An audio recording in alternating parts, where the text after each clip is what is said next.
আল্লাহ কি মসজিদ বানাচ্ছে খালি নামাজখানা পড়ার জন্য? নামাজখানা যে কোনো জায়গায় পড়া যায় না। আসলে মসজিদকে আপনি আগামী দিনের রাষ্ট্রের কেন্দ্রবিন্দু হতে পারেন। আমি কথাটা খুব একটা চ্যালেঞ্জিং, সেগুলার আমার কথাটা শুনলে আমার ক্ষিপ্ত হয়ে যাবে, কিন্তু কথাটা তো সত্য কথা। আমার রসুল তো এভাবে রাষ্ট্র চালাইছে, মসজিদে বসে চালাইছে। আমরা চাই বা না চাই, আমরা সকলেই কিন্তু খ্রিস্টান। খ্রিস্টানরা এসে আমাদের কিন্তু খ্রিস্টান বানায় নাই, আমরা কিন্তু খ্রিস্টান মূল্যবোধের দ্বারা পরিচালিত থাকি। বাংলাদেশকে নতুন রাজনৈতিক জনগোষ্ঠী আকারে গঠন করার ক্ষেত্রে ধর্মীয় ও সেকুলার গোষ্ঠীগুলোকে আপনি কিভাবে দেখেন স্যার? হাই প্রোফাইল রাজনীতিবিদ অনেকেই কথা বলে থাকেন যে আমরা কি কোরআন কায়েমের জন্য, আমরা কি শরিয়া কায়েমের জন্য এই দেশ স্বাধীন করেছি। তাহলে আপনি যেটা বললেন যে স্বাধীনতার মর্মটা কি ছিল, তাহলে সেই কথাগুলো তো কোরআনের সাথে বিরোধী না। তার মানে সেই কথাগুলো তো ইসলামেরই কথা, অর্থাৎ দেশ যেই যে উদ্দেশ্যে স্বাধীন হয়েছে সেই কথাগুলো তো ইসলামেরই কথা। আমার বহু ভাইরা রাতের পর রাত জায়গা মন্দির পাহারা দিয়েছে, রাতের পর রাত জায়গা বিভিন্ন রকম মাজার পাহারা দিয়ে দিচ্ছে তো তারা। কিন্তু এটা কি যথেষ্ট? আমি যদি পাহারা দিয়ে যদি তাকে এখানে পূজা করতে হয়, তার ধর্ম আচরণ করতে হয়, এটা তো ভালো সমাজের লক্ষণ না। বাংলাদেশে হিন্দু মুসলিম যে সম্পর্কটা বা চরিত্রটা, এটা কেমন হতে পারে আগামী দিনগুলোতে? আমি আমার জীবন দ্বারা প্রমাণ করে দেখাতে চাই, ইসলামের অধীনে এখানকার প্রত্যেকটা সংখ্যালঘু অবশ্যই শান্তিতে থাকতে পারবে। আপনি একজন কবি হিসেবে বাংলাদেশের আগের কবিদের ব্যাপারে আপনার মতামত কি?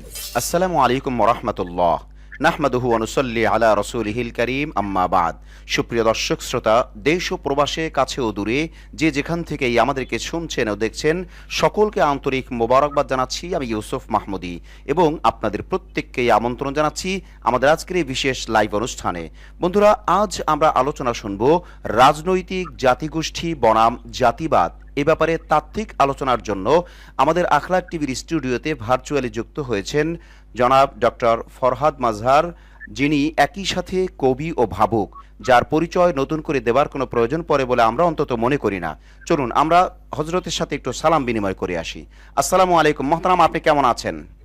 ওয়ালাইকুম আসসালাম। যে আছি ইনশাআল্লাহ আপনাদের দোয়ায়, যে আছি ভালো। আলহামদুলিল্লাহ, মাশাআল্লাহ। আপনারা জেনে থাকবেন যে জনাব ফরহাদ মাজহার, যিনি একই সাথে কবি ও ভাবুক, তিনি আমাদের বয়োজ্যেষ্ঠ মানুষ এবং তার কাছ থেকে আমরা অনেক কিছু আজকে জানতে পারবো ইনশাআল্লাহ। এবং স্যার যতক্ষণ পর্যন্ত সময় দিতে পারবেন আমরা ততক্ষণ পর্যন্ত নেব, সময়ের কোনো বাইন্ডিং স্যারের ব্যাপারে থাকবে না। এবং স্যারের সাথে অন্য কোনো মেহমান নাই, যে কারণে স্যারের কথা বলতে কোনো ডিস্টার্ব হবে না ইনশাআল্লাহ। আমরা প্রথমেই স্যারের কাছে যাব, তার আগে আমাদের দর্শক শ্রোতাদেরকে আমরা আবেদন করবো আপনারা সবাই দয়া করে শেয়ার করে দিবেন, যাতে করে আপনাদের মাধ্যমে এই জনগোষ্ঠীর কথা, জাতির কথা, এই মাটি ও মানুষের কথা যাতে সবাই জানতে পারেন, এর জন্য সবাই দয়া করে শেয়ার করে দিবেন। আমরা কমেন্ট সেকশন থেকে যদি স্যার উত্তর দিতে পারেন, আমরা তাহলে ইনশাআল্লাহ কমেন্ট সেকশন থেকে উত্তর নিব, সেটা অবশ্যই শেষে। আগে আমরা স্যারের আলোচনাটা শুনবো ইনশাআল্লাহ। তো আমরা মূল আলোচনায় প্রবেশ করি। স্যার, প্রথমেই আমরা জানতে চাইবো যে আসলে যেই শিরোনামে আজকে আপনার কাছ থেকে আমরা আলোচনা শুনবো, রাজনৈতিক জনগোষ্ঠী বনাম জাতিবাদ, এই ব্যাপারে মূলত আমরা প্রথমেই আপনার কাছে যে প্রশ্নটা করতে চাই, রাজনৈতিক জনগোষ্ঠী বনাম জাতিবাদ, এখানে রাজনৈতিক জনগোষ্ঠীটা কি এবং এর মানে কি এবং এইটা কেন আপনি বলেন? বিশেষ করে এটা সাধারণত আমরা আপনার কাছ থেকেই শুনেছি, তো এইটার ব্যাখ্যাটা আপনি কিভাবে করবেন? জি স্যার, আপনি বলবেন। প্রথমত একটা হলো যে আমরা যখন জাতি কথাটা বলি, জি স্যার।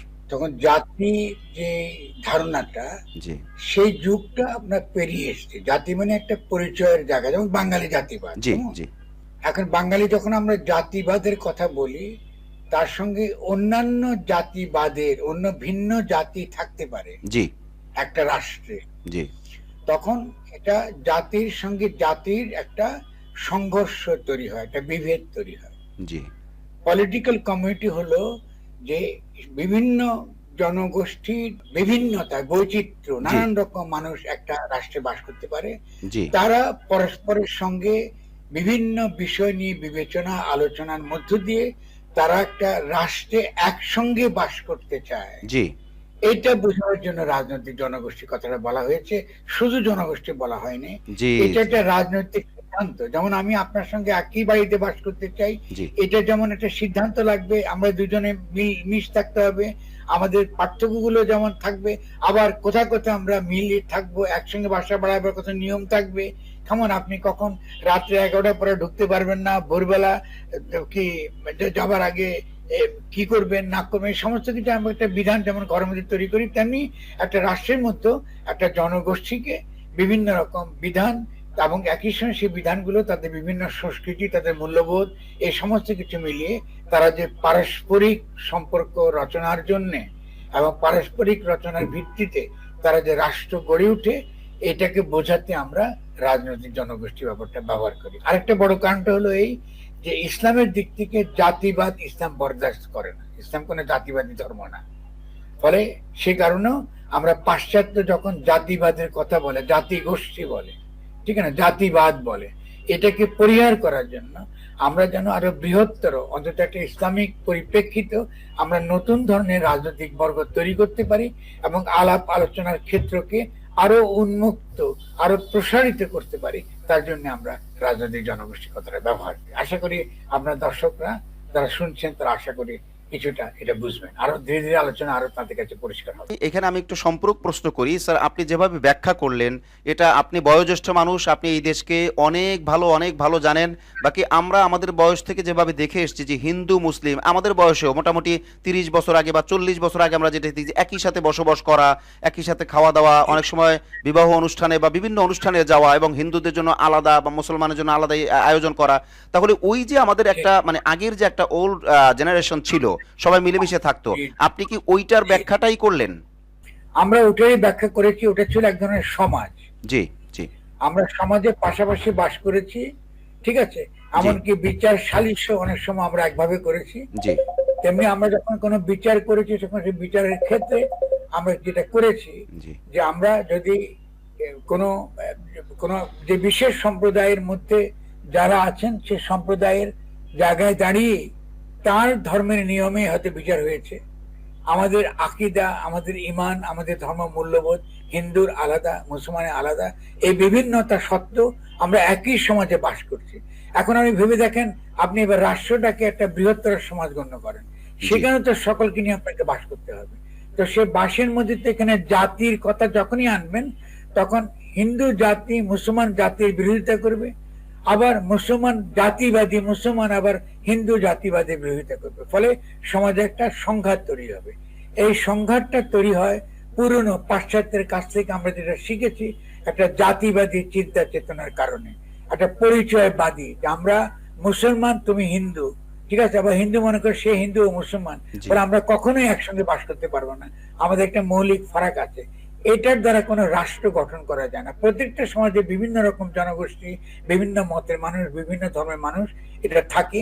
ফলে এটা একটা রাজনৈতিক আপোষ মীমাংসা, একটা রাজনৈতিক ভাবে আমরা যখন একসঙ্গে থাকার কথাটা সকলে স্থির করি, এটাকে বলা হয় একটা রাজনৈতিক জনগোষ্ঠী, এবং তারা একটা রাষ্ট্র গঠন করে।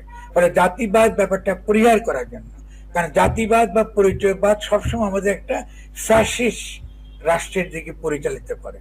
যে যেমন আমি যখন বলি আমরা হিন্দুত্ববাদীরা ভারতে যেমন মনে করে যে ভারতে শুধু হিন্দুরা থাকবে, আমরা তাদেরকে মনে করি হিন্দুত্ববাদীতে একটা ফ্যাসিজম, তেমনি এখানে আমরা যারা ধর্মাবলম্বী আমরা যদি মনে করি যেহেতু আমাদের দেশে 95% মুসলমান, এদের সেখানে মুসলমান থাকবে, এটাও কিন্তু একটা ধরনের জাতিবাদী, এক ধরনের ফ্যাসিস্ট চিন্তা চেতনা, ইসলাম যেটা বরদাস্ত করে না।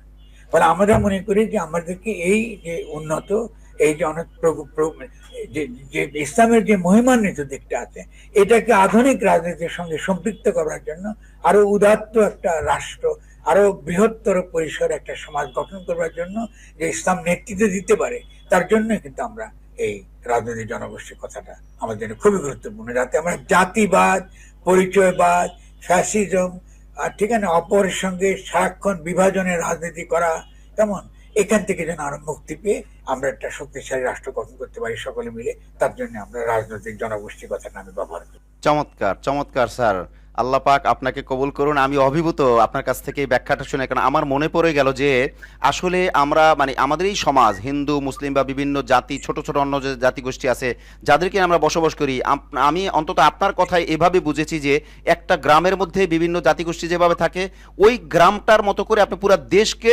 চিন্তা চেতনা লালন করতেছেন, যে কারণে বাহিরের কেউ যদি কেউ কোনোভাবে আমাদেরকে মিসগাইড করে ওইটার যাতে সুযোগ না পায়, আপনি এটাই বলছেন। আমি বিশ্বাস করি আমাদের দর্শক শ্রোতা সবাই বিষয়টাকে পরিষ্কার করে বুঝতে পেরেছেন, কিন্তু আপনাদের কাছে আমাদের দাবি থাকবে আপনারা সবাই শেয়ার করবেন, কারণ আমরা একজন বয়োজ্যেষ্ঠ মানুষকে পেয়েছি। আপনি পছন্দ করবেন কি করবেন না সেটা আপনার পছন্দের ব্যাপার, কারণ আমার বাবাও তো আমাকে পছন্দ নাও করতে পারে, আমার ভাই আমাকে পছন্দ নাও করতে পারে, আমি আমার ভাইকে পছন্দ নাও করতে পারি, এটা কিন্তু ভিন্ন একটা ব্যাপার। কিন্তু কে কি বলতে চায় সকলের কথা আপনাকে নিতে হবে, যদি আপনি ঠিকভাবে মানে বিচার করতে চান, জাজ করতে চান। চান, তাহলে আপনাকে তথ্য নিতেই হবে, অন্তত প্রত্যেকটা মানুষকে তার কথা বলতে হবে, আত্মপক্ষ সমর্থন করতে দিতে হবে। এজন্য আমি আমাদের সকল দর্শকদেরকে বলবো যে দেখুন, প্রথম প্রশ্নটার উত্তর অন্তত আমি যেভাবে বুঝেছি, আমি বিশ্বাস করি আপনারা আমার চেয়ে আরো ভালো বুঝেছেন। অতএব পরের প্রশ্নে আরো গুরুত্বপূর্ণ কথা আসতেছে, আপনারা সবাই শেয়ার করবেন যাতে করে কেউ এটা থেকে অন্তত মাহরুম না হয় বা কেউ এটা থেকে মিস না করে, এই জন্য আপনারা সবাই শেয়ার করবেন। স্যার, আমরা দ্বিতীয় প্রশ্ন আপনার কাছে করতে চাই, সমাজের মধ্যে ভিন্ন চিন্তা, আদর্শ ও ভিন্নতার মানুষদেরকে সাথে নিয়ে কিভাবে রাজনৈতিক জনগোষ্ঠী গঠন করা সম্ভব বলে আপনি মনে করেন? আচ্ছা, প্রথমত হলো যে খেয়াল করবেন, রাজনৈতিক পরিসর কথাটা কিন্তু আলাদা, এটা হচ্ছে সামাজিক পরিসর। জি। যেমন ধরুন, আমরা একটা সমাজে বাস করি, সমাজের মধ্যে আমার একটা সমাজ আছে, আমার ইমান আছে, আমার আকীদা আছে। পরে মুসলিম সমাজে কিন্তু আমার কিছু রীতিনীতি আছে, আমার কিছু উৎসব আছে। আবার হিন্দু সমাজে তার ধর্মীয় রীতিনীতি আছে, ধর্মীয় কিছু আছে, ঠিক আছে তো? পরে সমাজের মধ্যে কিন্তু আমরা আমাদের রীতিনীতি আমরা বাস করছি। রাজনৈতিক পরিসরটা আরো বৃহত্তর পরিসর। আপনি যেমন করে খুব সুন্দরভাবে একটা গ্রামের উদাহরণ দিয়েছেন, সমাজের উদাহরণ দিয়েছেন, খুবই চমৎকার উদাহরণটা আপনি দিয়েছেন। রাজনৈতিক পরিসর কথাটা খুবই গুরুত্বপূর্ণ। রাজনৈতিক পরিসর মানে হলো কথাবার্তা বলা। এই যে আপনি এটাকে বললেন না, আপনারা আমার সঙ্গে একমত হতে পারেন, না হতে পারেন, তাতে সমস্যা নাই, কিন্তু আমরা ভিন্ন মত নিয়েও কিন্তু একটা রাজনৈতিক পরিসরে বসবাস করতে পারি, ঠিক আছে না? কারণ আমাদের একটা কমন শত্রু থাকতে পারে। যেমন আজকে বাংলাদেশে একটা কমন শত্রু আমরা দেখতে পাচ্ছি যে দিল্লির আগ্রাসন, ভারতীয় আগ্রাসন, বা আমাদের মায়ানমার আমাদের পাশে আছে। আমরা একটা রাজনৈতিক জনগোষ্ঠী, আমাদের রাষ্ট্র আছে। ফলে এই যে বাইরের শত্রুর বিরুদ্ধে আক্রমণের ক্ষেত্রে আমরা যে একটা ঐক্যমতে আছি, আমরা যে রাজনৈতিক ভাবে আলাপ আলোচনা করে আমরা ঠিক করলাম যে আমরা এইভাবে নিজেরা চলবো, আমাদের প্রত্যেকের নিয়ম নীতি বিধিবিধান এটা, এবং এই বিধিবিধানের মধ্য দিয়ে আমরা আমাদের রাষ্ট্রটা গঠন করব। বাইরের শত্রু যখন আসবে তখন সেই শত্রুর বিরুদ্ধে আমরা একসঙ্গে লড়াই সংগ্রাম করব, আমাদের সার্বভৌমত্ব রক্ষা করব। এই যে রাজনৈতিক পরিসরটা গড়ে তোলার ক্ষেত্রে কথাবার্তা বলা খুবই গুরুত্বপূর্ণ। আমি খেয়াল করেন, অ্যারিস্টটল খুব বিখ্যাত একজন গ্রিস দেশের দার্শনিক ছিলেন। তিনি একটা কথা বলতেন যে এই মানুষ হলো একটা পলিটিক্যাল এলিমেন্ট, তার ভাষা মানে রাজনৈতিক জীব। এখন মানুষ কেন রাজনৈতিক জীব, এটা একটা খুব ইন্টারেস্টিং তিনি প্রশ্ন তুলেছেন। কারণ মানুষ রাজনৈতিক জীব কারণটা হলো এই যে মানুষ কথা বলতে পারে, কারণ আল্লাহ আমাদেরকে কথা বলার মতো ক্ষমতা দিয়েছেন। ওকে, আল্লাহ যে আদমকে তিনি শিক্ষা দিয়েছেন, কি করে বিভিন্ন বস্তুর নাম তিনি শিখিয়েছেন, আমরা কথা বলতে শিখেছি, ভাষা তিনি আমাদেরকে দিয়েছেন। তো যেহেতু আমাদের তিনি ভাষা দিয়েছেন, ফলে তিনি সে আকারে আমাদের মধ্যে কিছু গুণও দিয়েছেন, যে গুণের মধ্য দিয়ে আমরা আমাদের রুহানি শক্তির মধ্যে যেটা আছে এই রুহানি শক্তির বিকাশটা ঘটাতে পারি। ভাষার মধ্য দিয়ে কিন্তু আমরা একটা রুহানি শক্তির বিকাশ ঘটাই। আজকে আপনার সঙ্গে যে আমি এটা কথা বলছি, এর মধ্যে যে আপনি কিন্তু আমার রুহের দিক থেকে আপনার রুহ কিন্তু এক না, আমরা কিন্তু দুজন দুটো রুহ, কিন্তু কথার মধ্যে দিয়ে আমরা একটা রুহে পরিণত হচ্ছে। আপনি যখন আমাকে সায় দিচ্ছেন, এটা কিন্তু রুহানি পরিসর। এই সায় দেওয়াটা হলো আমাদের দুজনের হৃদয়, আমাদের রুহ একমাত্র হলো যে এটা আমাদের জন্য কল্যাণ, যে আমার জন্য কল্যাণ, আপনার জন্য কল্যাণ। যেমন আমি যেটা বিধর্মী হতাম, তবু আপনার সঙ্গে আলাপ আলোচনার মাধ্যমে আমরা এই আমাদের রুহের মধ্য দিয়ে আমরা একাত্মবোধ করতাম। এই যে রুহানিয়াতের যে ধারণাটা, এই রুহানিয়াতের ধারণাটাকে আমরা বলি রাজনৈতিক পরিসর। রাজনৈতিক পরিসর আর রুহানি পরিসর একই কথা, মানে যেখানে স্পিরিট গুলা, রূপ গুলা, তারা পরস্পরের সঙ্গে কথাবার্তা বলে, কথাবার্তার মধ্যে দিয়ে তারা কি করে একসঙ্গে বাস করবে, পরস্পর কি করে শ্রদ্ধা করবে, পরস্পরের বিধম নীতি নীতি তারা কি করে সম্মান করবে। কেমন, এখন আমি একটা মুসলিম, আমি যদি তার একটা পূজার জায়গা ভাঙে ফেলি, আমি যদি তার একটা মূর্তি ভেঙে ফেলি, তাহলে এটা কিন্তু আমি আর ঠিক ইসলামের পথে থাকলাম। আমি তাকে দাওয়াত দিতে পারি, কিন্তু তার যে ধর্মীয় ক্ষেত্রগুলো আছে এটাকে যখন আমি আঘাত করি, তখন কিন্তু আমার রসুলের উম্মত আমি আর থাকি না, কারণ রসুল আমাকে এটা শিখায় নাই, তিনি দাওয়াত দিতে শিখাইছেন। এবং আমার চরিত্রের দ্বারা, আমার কাজের দ্বারা, আমার আমলের দ্বারা তাকে আমি আকৃষ্ট করব, আমার একত্ববাদের দ্বারা, আমার দরদ দ্বারা, প্রেমের দ্বারা, মহব্বতের দ্বারা তাকে আমাকে জয় করতে হবে। তাহলে এই যে নিয়মটা, এই জন্য আমি শব্দটা বললাম রুহানিয়াত। আর যদি বাংলা বলেন এটা বলে রাজনৈতিক পরিসর, আর যদি ইংরেজি বলেন এটাকে বলে পলিটিক্যাল কমিউনিটি বা পলিটিক্যাল স্ফিয়ার। ঠিক আছে, একই শব্দ বিভিন্ন ভাবে বলি। আমার খালি বলার ধরনটা এভাবে কেন বলতেছি, যাতে আমার ধারণা হলো যে আপনার এখানে যারা আমার কথা শুনতেছেন তারা অনেকে একটা ইসলামিক ব্যাকগ্রাউন্ড থেকে এসছেন, ফলে ভাষাগুলোকে ধরাই দিলে তারা তাড়াতাড়ি বুঝতে পারবেন যে ইসলাম কত শক্তিশালী একটা ধর্ম, তার কত শক্তিশালী রাজনৈতিক প্রস্তাবনা রয়েছে। আমরা জানি না বলে এটা আমরা দিতে পারছি না, সঠিক দাওয়াতটা আমরা দিতে পারি না। কি জন্য আমরা দাওয়াতটা দিই? ধর্মান্তরিত করার জন্য। কিন্তু আমাদেরকে দাওয়াতটা দিতে হবে নতুন ধরনের সমাজ গঠনের জন্য। দাওয়াতটা দিতে আমার রসুল যে ধরনের মক্কা বিজয় করেছে, যেভাবে মদিনাতে তার সনদের মাধ্যমে ইহুদিদের সঙ্গে খ্রিস্টানদের সঙ্গে একটা সমাজ, একটা চুক্তি করতে পেরেছিলেন, এটা শিখাইতে হবে আমাকে। তখনই আমি দেখাতে পারবো যে ইসলাম খালি শুধুমাত্র পরকালের জন্য আসে নাই, ইহকালের যে সমস্যা, ইহকালীন সমস্যার সমাধানের জন্য ইসলাম এসেছে। এটাকে প্রমাণ করবার জন্য, এটাকে প্রতিষ্ঠিত করার জন্য আমি এই ধরনের পরিভাষাগুলো ব্যবহার করি। স্যার, আপনি দুইটা কথা এখানে বলেছেন। একটা বলছেন যে নতুন ধর্মের কথা, আবার সাথে সাথেই বললেন রাসূল সাল্লাল্লাহু আলাইহি ওয়াসাল্লাম যে ধর্ম প্রচার করেছেন। তাহলে কি আপনি বলবেন যে আমাদের ধর্মচিন্তা বা ধর্ম দাওয়াতি কাজের মধ্যে হয়তো ক্ষেত্র বিশেষ কিছু পরিবর্তন বা হয়তো রাসূলের তরিকায় হচ্ছে না, এই ক্ষেত্রে আপনি চাচ্ছেন মানে রাসূল সাল্লাল্লাহু আলাইহি ওয়াসাল্লাম যেভাবে করেছেন, সাহাবায়ে আজমাইন যেভাবে করেছেন, আপনি চাচ্ছেন ঠিক ওইটা ওইভাবেই করতে? আমি কোন নতুন ধর্মের কথা বলি নাই। জি জি জি আমি বলেছি আমার রসুল জি জি তো তিনি মানুষকে জয় করেছেন, জি আমার রসুল তো দুনিয়া জয় করেছেন। আমার রসুলের তো তার কথা দ্বারা, আমরা কথাটা শুরু করেছি অ্যারিস্টটলের কথা থেকে, খেয়াল করেন জি জি যে কথার মাধ্যমে কিন্তু আমি জয় করতেছি। জি তাহলে আপনি কথার মাধ্যমে তো আপনি জয় করতে পারেন, আপনি যদি ইসলামের মহিমা আপনার কথার দ্বারা কায়েম করতে পারেন, জি তাহলে তো আপনাকে ধর্মান্তরিত করার কোনো দরকার পড়ে না। জি আপনি খেয়াল করেন আজকে কিন্তু আমরা যেসব দেশে বাস করি, এটা কিন্তু বলি গ্রিক ও খ্রিস্টান সিভিলাইজেশন। আমরা চাই বা না চাই, আমরা সকলেই কিন্তু খ্রিস্টান। খ্রিস্টানরা এসে আমাদের কিন্তু খ্রিস্টান বানায় নাই, আমরা কিন্তু খ্রিস্টান মূল্যবোধের দ্বারা পরিচালিত থাকি। তারা কিন্তু তাদের তত্ত্ব, তাদের আদর্শ দ্বারা কিন্তু আমাদেরকে আসলে কিন্তু তাদের পরিসরের মধ্যে ঢুকায় ফেলছে। আমরা কিন্তু ইসলামকে সে তত্ত্বগত জায়গায়, সে দার্শনিক জায়গায় তাকে কিন্তু আমরা প্রচার করতে পারিনি। মানে তাদের পাল্টা একটা উচ্চতর সভ্যতা, উচ্চতর জ্ঞান কাণ্ড, উচ্চতর প্রজ্ঞার জায়গায় তাকে আমরা প্রদর্শন করতে পারিনি। যে ইসলামের একটা প্রজ্ঞার দিক আছে, তার একটা বৃহত্তর দিক আছে, যাতে সে একটা কি বলতে পারে, সেটা উম্মাহ মানে সেটা বিশ্ব সমাজ গঠন করতে সক্ষম। জি, তাহলে তো স্যার আপনার সাথে আমি যোগ করতে চেয়েছিলাম যে আপনি যেটা বললেন যে খ্রিস্টানরা এসে আমাদের দেশে তারা শাসন করেছে, তাদের চিন্তা চেতনা আমাদের উপরে চাপিয়ে দেওয়া হয়েছে অনেকটা, এক্ষেত্রে আমরা মাজুর বলা চলে বা আমরা অনেকটা বাধ্য। তো আমাদের যে আদর্শ চিন্তা চেতনা, ধরেন বাঙালি বা বাঙালিয়াত বা আমাদের জাতিগোষ্ঠীর যে বিষয়টা আগে যেটা ছিল ওল্ড সোসাইটি, তো সেই জিনিসটা যদি আমাদের পাওয়ারফুল থাকতো খ্রিস্টানদের চাইতে, তাহলে তারা কখনো আমাদেরকে চাপাই দিতে পারতো না। অথবা যদি তাদেরটা আর আমাদেরটা যদি লেভেল প্লেইং ফিল্ড থাকতো, মানে সমান সমান থাকতো, তাইলেও হয়তো আমাদের উপরে তারা চাপাই দিতে পারতো না। বিধায় তারা আমাদেরকে দুর্বল পেয়ে অথবা তাদের চালাকি বা তাদের শক্তির সামনে আমরা দুর্বল, বিধায় তারা আমাদের উপরে চাপাই দেবার চেষ্টা করেছে। না, আমি এখানে কিন্তু ওটা বলি নাই, চাপার কথাটা কিন্তু আমার কথা ছিল না, এটা আমি বলেছি। এটা বলে না, ঠিক আছে, আমরা এটা আপনি কলোনিয়ালিজমের কথা বলতেছেন, আমি একটু পাশে বসে জি জি জি বলবেন। যেটা কলোনিয়াল ইংরেজরা এসে তারা যখন আমাদের দেশ দখল করেছে, হাতে তাদের বাইবেল নিয়ে আসছে। জি আমি বলছি এখন সারা পৃথিবীতে আমরা যে সকল চিন্তা চেতনা দ্বারা প্রভাবিত থাকি, জি এই চিন্তা চেতনা অধিকাংশ ক্ষেত্রে গ্রিকো খ্রিস্টান। আমরা যে সভ্যতার মধ্যে বাস করি এটা গ্রিকো খ্রিস্টান। আমরা যে বিশ্ব ব্যবস্থায় বাস করি এটা পরিতান্ত্রিক বিশ্ব ব্যবস্থা, ঠিক আছে। জি জি এখন এই যে সে কিন্তু আমাকে খ্রিস্টান বানায়, কিন্তু সেটা আমাকে চাপাই দেয় নাই। না, আমি কিন্তু সজ্ঞানে অজ্ঞানে এটা কিন্তু গ্রহণ করছি, সজ্ঞানেও আমি গ্রহণ করছি। আমার কাছে মনে হচ্ছে তার সভ্যতার আমার চেয়ে ভালো। সে বিজ্ঞানের টেকনোলজি দিয়ে, আমার আজকে যে টেকনোলজি দিয়ে আপনার সঙ্গে কথা বলতেছি, এটা তো ইসলামিক কোন দেশে এটা আবিষ্কার হয় নাই, এটা তো সে খ্রিস্টান দেশে আবিষ্কৃত হয়েছে। আমি তাদেরই ইলেকট্রিসিটি দ্বারা, তারা যেমন করে বাড়ি রাখে, তাদের মতো করে বিল্ডিং বানাই, তাদের মতো করে থাকি, তাদের মতো করে আমাদের বিভিন্ন চিন্তা চেতনার পদ্ধতি, এটা তাদেরই এডুকেশন আমার দেশে দিচ্ছি, যেটাকে আমরা আধুনিক শিক্ষা বলি। তাহলে আমাদেরকে ভাবতে হবে যে ইসলামের কি আসলে এমন কিছু নাই যেখানে তার ইসলামের মর্মের দ্বারা, তার দার্শনিকতার দ্বারা, কেমন তার প্রজ্ঞার যে বাণী, এটার দ্বারা আমি আকৃষ্ট করতে পারি। তার মানে একটা খ্রিস্টানকে ধর্মের দিক থেকে সে খ্রিস্টান থাকতে পারে, কিন্তু চিন্তা চেতনায় ভাবে সব দিক থেকে সে কিন্তু ইসলামের তার যে রুহানি আদর্শ, তার যে মহিমা, তার দ্বারা সে মোহিত থাকে, তার দ্বারা সে আকৃষ্ট হবে। এটা আমরা দাওয়াতে, আমাদের এখনকার যে দাওয়াতের যে পদ্ধতি, এই দাওয়াতের পদ্ধতির মধ্যে এটা আছে কিনা আমি আপনার চেয়ে কম জানি।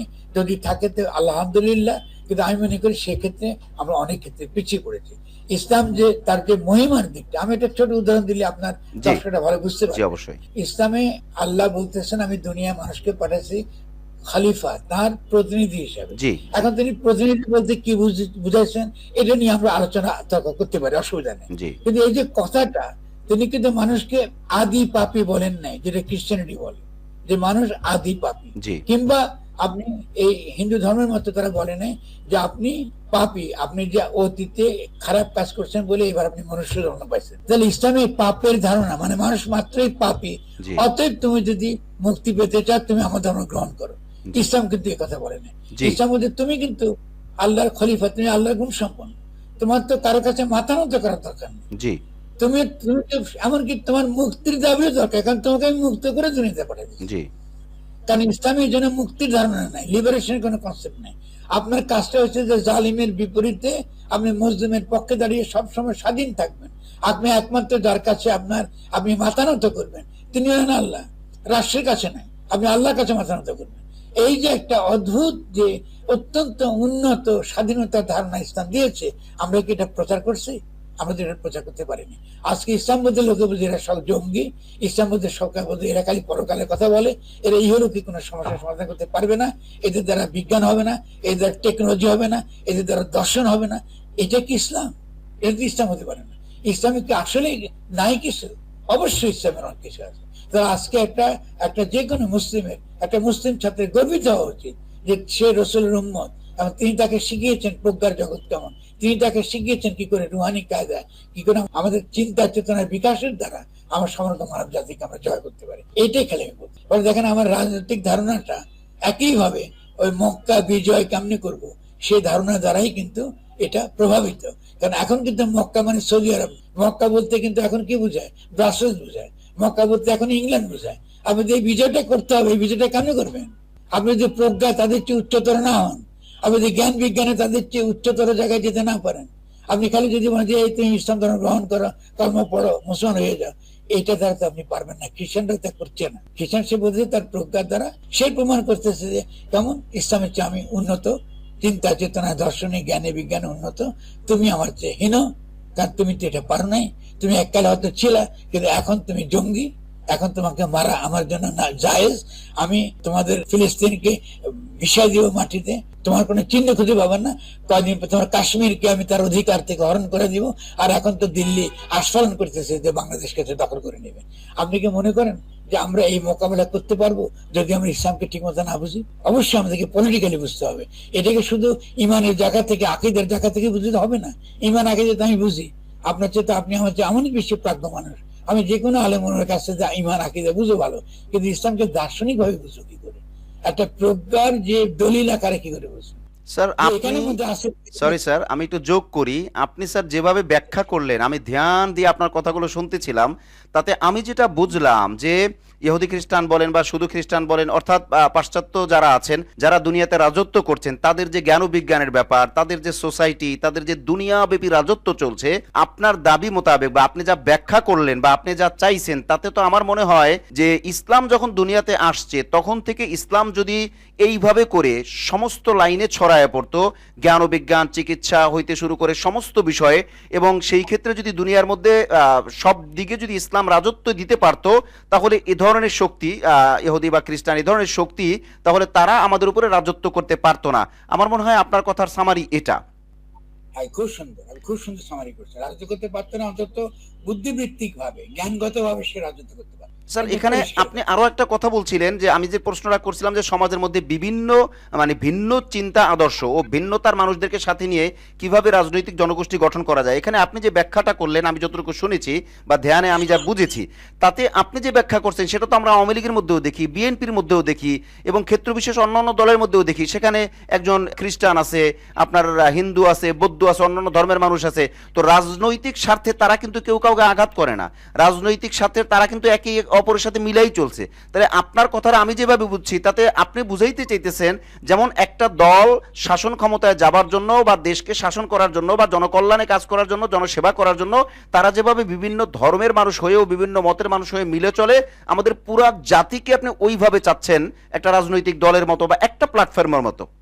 না, এখানে একটু খালি আপনাকে আমি এটা ব্যাখ্যা করি। রাজনৈতিক দল নিয়ে কিন্তু আমরা তখন আলোচনা করছি না, জি জি, আমরা আলোচনা করছি রাষ্ট্র। না ওটা জাস্ট উদাহরণ স্যার। জি জি জি, ঠিক আছে। আমরা রাজনৈতিক দলগুলো এখন কিন্তু যাদেরকে আমরা রাজনৈতিক দল বলি তারা কিন্তু আসলে আদৌ রাজনৈতিক দল কিনা এটা আমাদের বিচার করতে হবে। সেটা ভিন্ন তর্ক যে এরা কি করবে, ঠিক না? এরা তো কম্পিট করতেছে, রাষ্ট্রটাকে ব্যবহার করবে আর লুটপাটের জন্য। আপনি এটা কিন্তু ইসলামের দিক থেকে চোখে কিন্তু এগুলো কিন্তু রাজনৈতিক দল আকারে গ্রহণযোগ্য হবে না। আপনি ইসলামের দিক থেকে তাকান, কারণ এরা তো মজলুমের পক্ষে নাই। তো আপনি যাকে আজকে আপনার যদি বাংলাদেশের জনগণ যদি আজকে তার খাদ্য সার্বভৌমত্ব অর্জিত না হয়, তার কৃষি ব্যবস্থা রক্ষা না হয়, তার নদীর পানির সুরক্ষা না হয়, বিষাক্ত হয়ে পড়ে, তার জীবন জীবিকা, আমরা কি বলি, আমরা হায়াত মত রিজিক আল্লাহর হাতে, জি আপনি তার রিজিকের ধ্বংস করে দিয়েছেন। তো আপনি এই ব্যবস্থার বিরুদ্ধে তো লড়তে হবে আপনাকে আগে। জি আপনি মজলুমের পক্ষে থাকতে হবে, জালিমের বিরুদ্ধে লড়াই করতে হবে। জি তাহলে যারা জালিমের বিরুদ্ধে লড়াই করেন আমার রসুলের মতন, ওকে আপনি মুসলমান বলবেন কিসের ভিত্তিতে? তার মানদণ্ডটা কি? আজকে যে 15টা বছর এই যে একটা ফ্যাসিস্ট শক্তি বাংলাদেশে ছিল, তাহলে যারা এই ফ্যাসিস্ট শক্তিকে মানছে, আমাকে আপনি বলেন সে কি আমার রসুলের উম্মত হবার কোন দাবিদার হতে পারে? কঠিন প্রশ্ন স্যার, কঠিন প্রশ্ন। না, সোজা প্রশ্ন, আমি তো কঠিন করি না, সোজা প্রশ্ন করছি। মানে আমি যদি রসুলের উম্মত, জাতিগতভাবে আমরা যে ভুলের মধ্যে আছি বা মিস্টেকের মধ্যে আছি অথবা দলান্ধ হয়ে আছি, সেই হিসেবে আপনি যে প্রশ্ন তুলেছেন যে এইভাবে জুলুম নির্যাতন এটাকে সমর্থন করার পরে আমি পাক্কা মুসলমান দাবি করতে পারি কিনা, আপনি যে প্রশ্ন তুলেছেন এই প্রশ্ন আমারও স্যার। জি স্যার, বলবেন আপনি। হ্যাঁ, সেই জন্য আমরা বলছি যে আমাদেরকে এই ব্যাপারগুলো একটা একটা প্রজ্ঞার জায়গা, এই যে কথাটা আমি বললাম, এটা যেহেতু আমি ইসলামকে বুঝতেছি কিভাবে, যে সেটা হলো যে সে এসছে দুনিয়া মানুষের মুক্তির জন্য, মানুষকে মুক্ত রাখার জন্য, জি জালিমের হাত থেকে মুক্তি দেওয়ার জন্য, তার রিজিক নিশ্চিত করার জন্য, তার জীবন জীবিকা নিশ্চিত করার জন্য। ঠিক আছে, আপনি খেয়াল করেন, জি আপনি গ্রামে যাবেন, এই যে একটা লোক মাথায় টুপি পরে, হয়তো সে 5 ওয়াক্ত নামাজ সবই ঠিক মতো পড়ে, অত্যন্ত মুমিন মুসলমান, জি উনি একবারও চিন্তা করলো না যে গ্রামে সে বীজ দিচ্ছে, মাঠের মধ্যে বীজ দিচ্ছে, আল্লাহ একটা সৃষ্টি, তাকে সে বীজ দিচ্ছে, মেরে ফেলতেছে। এই যে প্রাণীটা যখন রোজ আপনার কিয়ামতের পরে যখন তাকে জিজ্ঞেস করবে, আল্লাহর কাছে সে যখন অভিযোগ তুলবে, আমি কি দোষ করেছিলাম, তুমি আমাকে সৃষ্টি করছো, আমার তো একটা ভূমিকা আছে, তো সে কি জন্য মারলো আমাকে? তা তুমি যখন আমাকে সৃষ্টি করছো, এই দুনিয়া সৃষ্টি করে দিছো, তুমি কি আমার পিঠে কি বিশ্বের পিচকারি দিয়ে পাঠাছিলা? তুমি কি আমাকে হাতে সার দিছিলা? এই বন কি করে সৃষ্টি হলো? এই নদী কি করে সৃষ্টি হলো? এই সাগর কি করে সৃষ্টি হলো? তাহলে এই লোকগুলা যাদেরকে তুমি দাবি করছো যে তারা হলো যে তোমার খলিফা, এই তো শয়তানের ফুসলানির মধ্যে পড়ছে। এই শয়তানের কি নাম? এই শয়তানের নাম হচ্ছে কর্পোরেশন, ব্যবসায়ী গুলা।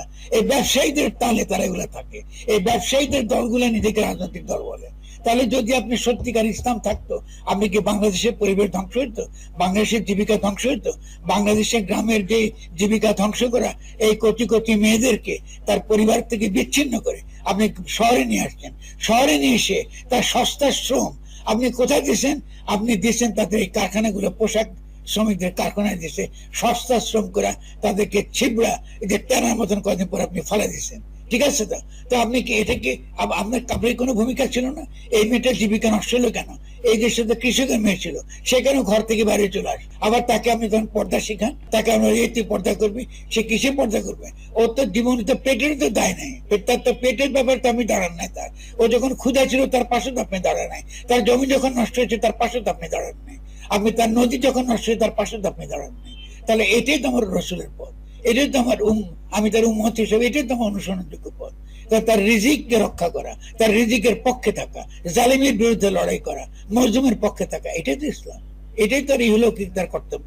ইসলাম তো খ্রিস্টানিটি না, খ্রিস্টানিটি হচ্ছে পরলোকের জন্য, ইসলাম হচ্ছে ইহলৌকিক সমস্যার সমাধানের জন্য। সেই খ্রিস্টানির সঙ্গে ইসলামের মৌলিক পার্থক্য কি? খ্রিস্টানিটি পারলৌকিক, ইসলাম ইহলৌকিক। কোন অর্থে ইসলাম আসছে ইহলৌকিক সমস্যার সমাধানের জন্য। যদি না আসতো, আচ্ছা কি এমন অসুবিধা ছিল আমার রসুলের যে তিনি কি জান্নাতে যাইতেন না? হিরে গুহায় থাকলে আল্লাহকে থেকে জান্নাত না দিত? তোমার কি দরকার ছিল যুদ্ধ বিগ্রহ করার? কি দরকার ছিল মসজিদে বসে সারা দুনিয়া শাসন করার? কি দরকার ছিল তার এগুলো করার? করছে কি জন্য? কারণ তিনি আসছেন ইহলৌকিক সমস্যার সমাধান করার জন্য। ইহুদিরা বলছে আমরা না আল্লাহ নির্বাচিত জাতি, আমরা যাই করি সব জায়েজ। আর ইহুদিরা এসে বলছে যে দুনিয়া ভালো না, দুনিয়া খুব খারাপ, আখেরি ফানা হবে, এরপরে পরকাল আসবে, তোমার যা কিছু করতে হবে পরকালের জন্য করতে হবে, তার কথা শুনতে হবে, পূর্ববর্তীর কথা শুনতে হবে। আর ইসলাম এসে বলে না, আগে কি করতে হবে? এই দুনিয়াতে আগে তোমাকে করতে পারে কি বলে, ফির দুনিয়া হাসানা, এই দুনিয়াকে আগে সুন্দর করো, ওয়াফিল আখেরা হাসানা, তারপরে আখেরাত আল্লাহর উপর ছাড়া দাও। তাহলে আমি দুনিয়ার কোনো কাজ করলাম না, না করে তো আমি আল্লাহর কাছে গিয়ে কি বলবো বলেন আমাকে? আমি যখন তার সামনে দাঁড়াবো তখন আমি হিসাব দেবো, আমি কি জবাব দেবো? তাহলে যে লোকটা আজকে এই যে কীট পতঙ্গ মারলো, এই যে বীজ ব্যবহার করলো, আমি তো দেখছি তারা তো অত্যন্ত ধর্মপ্রাণ মানুষ, ওদের জেনে বা না জেনে করছে। আমরা কি কোনো এখানে কোন আজকে ইসলামী পার্টির নাম বলেন, তারা কি বীজ ব্যবহার বন্ধের কথা বলেছে? তারা কি সার ব্যবহার বন্ধের কথা বলেছে? এত যে সুন্দর সুন্দর বন আল্লাহ সৃষ্টি করছে সারা দুনিয়াতে, তিনি কি সার দিয়ে বানাইছে এগুলা? তখন কি সার ছিল? সার তো এসে সেকেন্ড বিশ্বযুদ্ধের পরে। তাহলে যারা আল্লাহর উপর ইমান নাই, কোম্পানির উপর ইমান আছে ওদের, এই যে আল্লাহর উপর ইমানহীন যারা, কেমন তারা কোম্পানির ইমান উপর ইমান রেখে বলে আমি মুসলমান হয়েছি, এটা কি হবে ভাই? আল্লাহ কি এটা মানবেন? আমার রসুল কি এটা মানবেন? তারা তো বিশ্বাস করে কোম্পানিকে, তারা পকেটে টাকা নিয়ে ঘুরে বেড়ায়, টাকা ছাড়া তাদের জীবন চলে না। তাহলে ওরা তার পূজা করে টাকাকে, টাকা হয়ে গেছে আল্লাহ, তো তারা পুঁজিতন্ত্রের বিরুদ্ধে কিছু বলে না, তারা কি করে ধর্ম করবে? আজকালকে এই বর্তমান ব্যবস্থা, বিশ্ব ব্যবস্থায় আল্লাহরই আরেক নাম খ্রিস্টানিটি, গ্রিকো খ্রিস্টান সিভিলাইজেশন, এটার নাম দিয়েছে টাকা, মুদ্রা বা পুঁজি। এখন আপনি পুঁজিবাদের বিরুদ্ধে কিছু বলেন নাই। আমি সেই যেভাবে শোষণ করছে দেশের পরে, আফ্রিকাকে শোষণ করছে, ল্যাটিন আমেরিকাকে শোষণ করতেছে, এশিয়াকে শোষণ করতেছে, আপনি তো তার বিরুদ্ধে কিছু বলেন নাই। তা আপনি কি করে দাবি করেন আপনি রসুলের উম্মত? আর রসুল যদি তিনি থাকতেন, তাহলে তার যদি প্রজ্ঞা থাকতো, আজকে দুনিয়াতে আজকে যদি মুসলমান থাকতো, পুঁজিবাদকে আসতে পারতো? স্যার অনেকগুলো গুরুত্বপূর্ণ কথা স্যার আপনি বললেন। আমি যতদূর জানি, এবং আমি তো আসলে আপনার সাথে আমার কখনো সরাসরি দেখাও হয় নাই, বসারও সুযোগ হয় নাই। তো আপনার যে মানে আপনার চিন্তা চেতনা যারা লালন করে, আমি ধর্মীয় দৃষ্টিকোণ থেকে বলছি না, আমি জাস্ট আপনার যে গবেষণা, আপনি এখন আমার সাথে যে কথাগুলো বললেন, 3 নম্বর প্রশ্নের উত্তরে যে কথাগুলো বললেন, যে সমাজের মধ্যে ভিন্ন চিন্তা আদর্শ, ভিন্নতার মানুষদেরকে সাথে নিয়ে কিভাবে রাজনৈতিক জনগোষ্ঠী গঠন করা সম্ভব, এই ক্ষেত্রে আপনি যে বক্তব্যগুলো দিলেন, অনেকগুলো বক্তব্য দেশের স্বার্থে খুব বেশি জরুরি, এটা আমি স্বীকার করি। কিন্তু এই চিন্তার সাথে যেহেতু কিছু ধর্মীয় বিষয় চলে আসছে, এই ক্ষেত্রে আপনি এই সমস্ত বিষয়গুলো নিয়ে ডিপলি কোনো আলেমের সাথে বসার কোনো প্রয়োজন মনে করেন কিনা? বসার কথা আমি বলছি না, বা বসবেন কিনা সেটাও বলছি না, মানে এমনি মুজাকারা, ভাই আমি তো জেনারেল মানুষ, ভাই আপনি তো আলেম, তো এটাকে কিভাবে সমাধান করা যায়, বা আমার এই কথাগুলোকে ধর্মীয় পার্সপেক্টিভে বা ধর্মীয় ছাঁচে কোন জায়গায় পড়ে, এরকম কোনো চিন্তা ভাবনা আপনি বা আপনার কোনো অনুসারী করছেন কিনা? অবশ্যই করেছি। মাশাআল্লাহ। এটা তো আমি তো আবিষ্কার করি নাই। জি জি জি। আজকে সারা দুনিয়াতে অনেক আলেম ওলামা আছে, বড় বড়, তারা আমার বন্ধু, আমার দোস্ত, আমাকে ভালোবাসে। তার ফলে কেন করবো না? অবশ্যই করবো। আমি তাহলে এই কথাগুলো পেলাম কোথায়? এটা তো জি আমার কাছ জি থেকে পাই। জি জি জি জি। চমৎকার তাহলে আমাদের চমৎকার। কথা ডেফিনিটলি করবো। জি আর স্যার। আমাদের বাংলাদেশে আলেম ওলামারা তো আপনি তো জানেনই, জি আমি যখন হেফাজতের বিরুদ্ধে, হেফাজতের ছেলে মেয়েদেরকে খালি মাদ্রাসার ছেলে বলে, জঙ্গি বলে তারা মারতেছিল গুলি করা, জি আমরা কি নির্বিচার, জি জি। তখন কি আমি তাদের পাশে ছিলাম না? আমি তাদের চিড়াগুড়ি হাতে নিয়ে হাঁটি নেই আমি মালের প্রমাণ? মাশাআল্লাহ আমি তো সেই লোক, জি জি তাহলে আমি জি। তো সেখানে ছিলাম। ঠিক আছে তো? তাহলে মাশাআল্লাহ আমি মনে করছি যে এটাই তো আমার কাজ। আমি আমি এরাই তো আমার জনগোষ্ঠী, এরাই তো আমার মানুষ, এরাই মাশাআল্লাহ। তো আমার মানুষ, আমি তো এদেরই সন্তান, স্যার আল্লাহ আপনাকে আমি তো কবুল এদেরই করুন। জি স্যার। প্রিয় দর্শক, আমরা স্যারের কাছ থেকে অনেক গুরুত্বপূর্ণ আলোচনা আজকে পাইলাম, এবং স্যার যদি সময় দিতে পারেন আমরা আরো আলোচনা শুনবো। আমরা এবার 4 নম্বর প্রশ্নের দিকে যাচ্ছি। স্যার, বাংলাদেশকে নতুন রাজনৈতিক জনগোষ্ঠী আকারে গঠন করার ক্ষেত্রে ধর্মীয় ও সেকুলার গোষ্ঠীগুলোকে আপনি কিভাবে দেখেন স্যার? প্রথমত হলো যে সেকুলারিজমটা এটা একটা পাশ্চাত্য ধারণা। জি বাংলাদেশে যখন 72 সংবিধান যখন প্রণীত হয়েছিল, জি তখন আমরা কিন্তু সেকুলারিজম চাই, বাংলাদেশের জনগণ কিন্তু এটা দাবি করে নাই। জি বাংলাদেশের জনগণ পাকিস্তানের আমলে তারা চেয়েছে কি চেয়েছে, তারা বলছে আমরা প্রাদেশিক স্বায়ত্ত শাসন চাই। জি ঠিক আছে? এবং একটা পাকিস্তানের জন্য আমরা একটা নতুন শাসনতন্ত্র চাই। ফলে নতুন শাসনতন্ত্রের জন্য নির্বাচন হয়েছিল 1970-এ, এবং এটা এলএফের অধীনে, লিগ্যাল ফ্রেমওয়ার্ক অর্ডার, মানে সেনাবাহিনী একটা লিগ্যাল ফ্রেমওয়ার্ক অর্ডার তৈরি করে দিয়েছিল, সেই লিগ্যাল ফ্রেমওয়ার্ক অর্ডার অধীনে আমাদের একটা নির্বাচন হয়েছে। আওয়ামী লীগ সেই নির্বাচনে গিয়েছিল একটা শাসনতন্ত্র প্রণয়ন করার জন্য, এবং সেখানে আওয়ামী লীগ সংখ্যাগরিষ্ঠ যেহেতু ভোট পেয়েছে, পরবর্তীকালে পাকিস্তানিরা আমাদের সঙ্গে বিশ্বাসঘাতকতা করে গিয়ে তারা আমাদের সঙ্গে যুদ্ধ শুরু করে দেয় সেই 25শে মার্চের রাত্রে। ফলে আমাদেরকে বাংলাদেশের সেই পাকিস্তানি সেনাবাহিনীর বিরুদ্ধে আমাদেরকে লড়াই করতে হয়েছে। এই লড়াই করার মধ্য দিয়ে বাংলাদেশ স্বাধীন হয়েছে। কিন্তু বাংলাদেশ স্বাধীন করার পরে আমাদের উচিত ছিল যে এই যে নতুন বাংলাদেশে যে আমরা করলাম, এখানে জনগণ কি ধরনের শাসনতন্ত্র বা কি ধরনের গঠনতন্ত্র, আমি অবশ্য সংবিধান ব্যবহার করি না, কি ধরনের গঠনতন্ত্র তারা চায়, তার জন্য নতুন একটা গণপরিষদ নির্বাচন করা। তারা কিন্তু এটা করেনি, আওয়ামী লীগ কিন্তু এটা করেনি। না করে তারা তাদের উপর কতগুলো নীতি চাপিয়ে দিল আমাদের উপরে। কি নীতি? তার মধ্যে একটা নীতি হলো ধর্ম নিরপেক্ষতা, সমাজতত্ত্ব, বাঙালি জাতিবাদ। তিনটাই ইসলামের সঙ্গে সাংঘর্ষিক। প্রথমটা হলো ধর্মনিরপেক্ষতা। প্রথম কথা খেয়াল করেন, তারা কিন্তু গণতান্ত্রিক না। যদি তারা গণতান্ত্রিক হইতো, মানে পাশ্চাত্য অর্থে গণতান্ত্রিক হতো, জি যেটাকে আমরা লিবারেল ডেমোক্রেসি বলি, জি তাহলে স্যার। গণতান্ত্রিক রাষ্ট্র মানেই কিন্তু ধর্মনিরপেক্ষ রাষ্ট্র। আলাদা করে ধর্মনিরপেক্ষ রাষ্ট্র বলবার কোনো দরকার নাই। কিন্তু কেন তারা ধর্মনিরপেক্ষ ব্যবহার করলো যেহেতু সেটা ছিল দিল্লির তরফে ইসলামকে নির্মূল করার যে রাজনীতি, সেই রাজনীতিকে তারা এখানে প্রবর্তন করেছে। এই ধর্ম নিরপেক্ষতার নামে ইসলামের বিরুদ্ধে বিদ্বেষ, ইসলাম মানে জঙ্গি, ইসলাম মানে পশ্চাৎপদ, ইসলাম মানে মধ্যযুগীয়, এগুলো তারা প্রচার করেছে। কারা প্রচার করেছে? স্যার স্যার স্যার একটু বেয়াদবি মাফ করবেন, আপনার সাথে একটু যোগ করি। আমি যেভাবে বুঝতেছি বিষয়টা, যে আপনি বলছেন যে গণতান্ত্রিক যদি কোনো রাষ্ট্র হয় তাহলে তাকে আলাদাভাবে আর ধর্মনিরপেক্ষ উপস্থাপন করার প্রয়োজন পড়ে না। তাহলে বাংলাদেশকে ধর্মনিরপেক্ষ রাষ্ট্র মানে পরিচালিত মানে গণতন্ত্র দিয়ে পরিচালিত পরে তারপরে আলাদাভাবে আবার ধর্মনিরপেক্ষ প্রমাণ করার মানে হলো সংঘাতের দিকে ঠেলে দেওয়া। শুধু সংঘাত নয়, দিল্লির যে নীতি জি উপমহাদেশ থেকে ইসলাম নির্মূল করতে হবে, আমার যারা ভাই বোনরা যখন আজকে আমার কথা শুনেছেন, জি এই কথাটা আমরা 72 সাল থেকে বলে আসছি, যে দিল্লির যে নীতি, যে উপমহাদেশ থেকে ইসলাম নির্মূল করতে হবে, এবং তারই নীতির অংশ হিসেবে ধর্ম নিরপেক্ষতা ঢোকানো হয়েছে। তারই অংশ হিসেবে বাঙালির জাতিবাদ ঢোকানো হয়েছে। বাঙালির জাতিবাদ তো ইসলামের সঙ্গে তো যায় না। আমরা তো জাতিবাদকে বরদাস্ত করি না। আমাদের কোনো রক্তবাদ, গোত্রবাদ, গোষ্ঠবাদ, জাতিবাদ, এগুলো তো আমরা কি ভূখণ্ডবাদ, এটা তো ইসলামের নীতি নয়। তাহলে এই নীতিটা ঢুকলো কি করে 72 সালে? তাহলে আমাদের এখানে যাদেরকে আমি আলেম ওলামা বলেন, আমাকে একজন আলেমের কথা বলেন, তার কাছে গিয়ে আমি আজকেই বায়াত নিব, যারা এটা বিরোধিতা করেছে আমার আগে। যে 72 সালের সংবিধান কি ছিল? বাংলাদেশের জনগণের সঙ্গে প্রথমত ছিল এটা একটা বেঈমানি।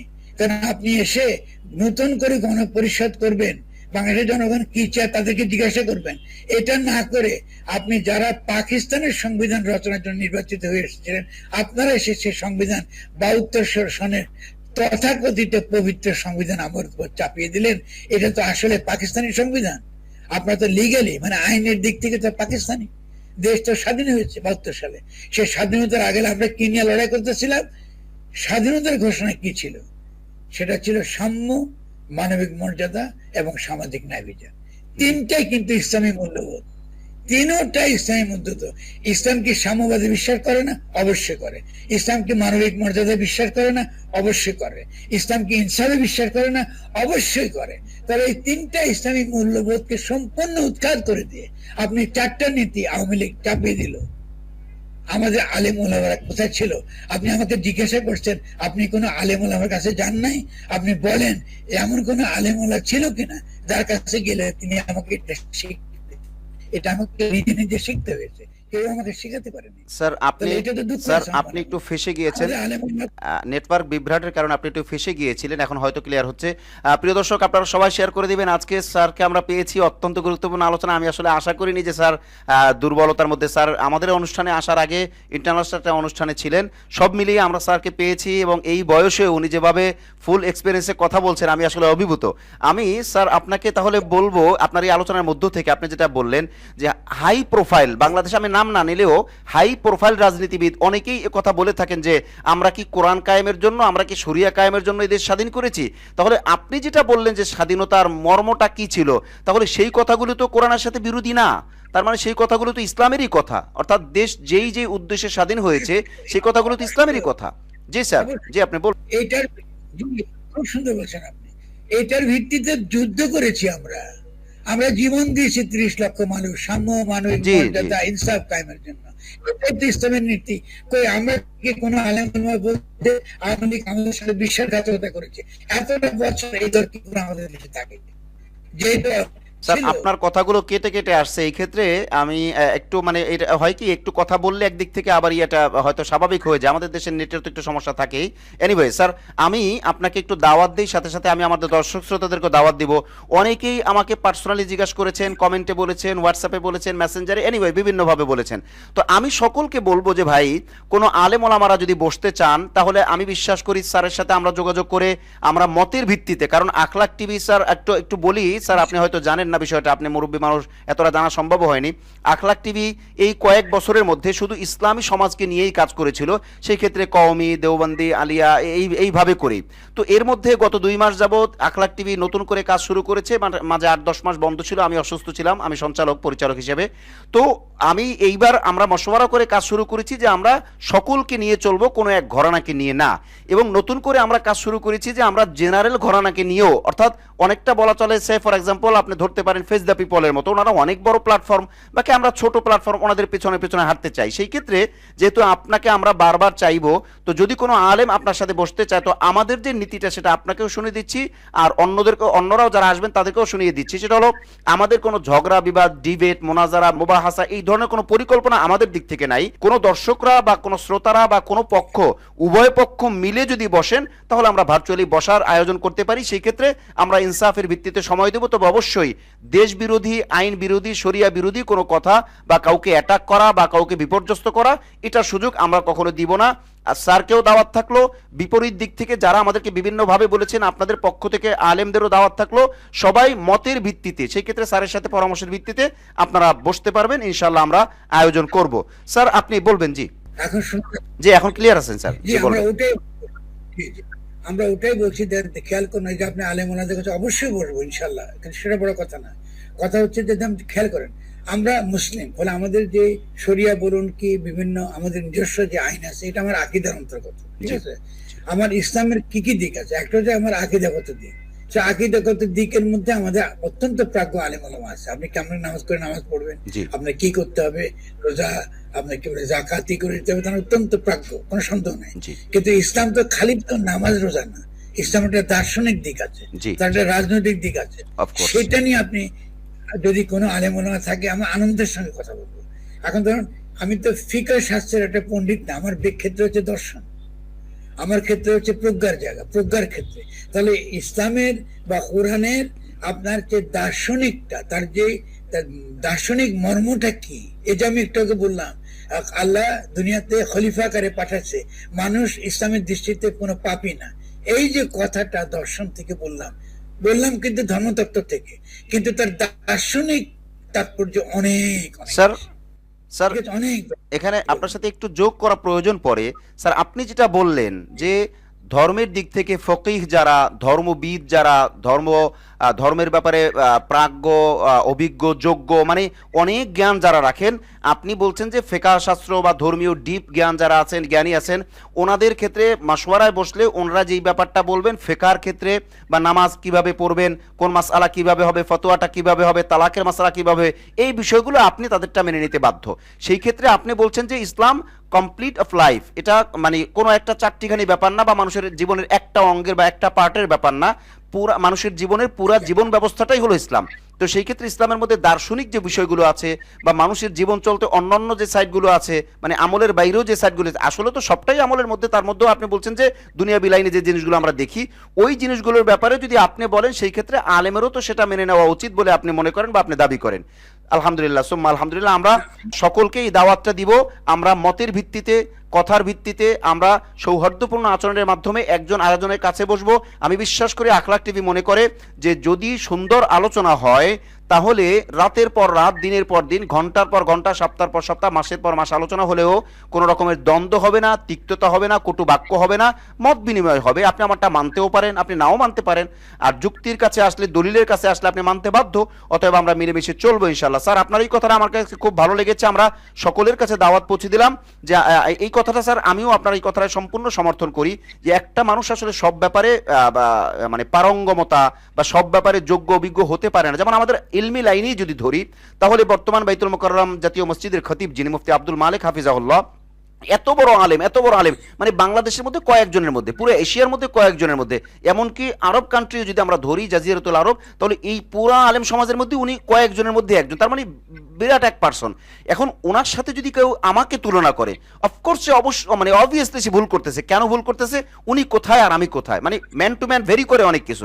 তো সেই ক্ষেত্রে আপনি যে দার্শনিকতার দিক থেকে, ভাবুকের দিক থেকে, চিন্তা চেতনার দিক থেকে আপনি এগিয়ে গেছেন, এবং ওলামায়ে কেরাম অনেকেই আপনার ফিকার দিক থেকে এগিয়ে গিয়েছেন, অনেকে মাসআলা ইস্তেমবাতের দিক থেকে এগিয়ে গিয়েছেন, অনেকে তেলাওয়াতের দিক থেকে এগিয়ে গিয়েছেন। অতএব আমরা যদি সবাই মতের মিলে একসাথে বসি ডে বাই ডে এনিওয়ে, তাহলে আমার মনে হয় দূরত্ব কমবে এবং একে অপর থেকে আমরা শুধরে নিতে পারবো।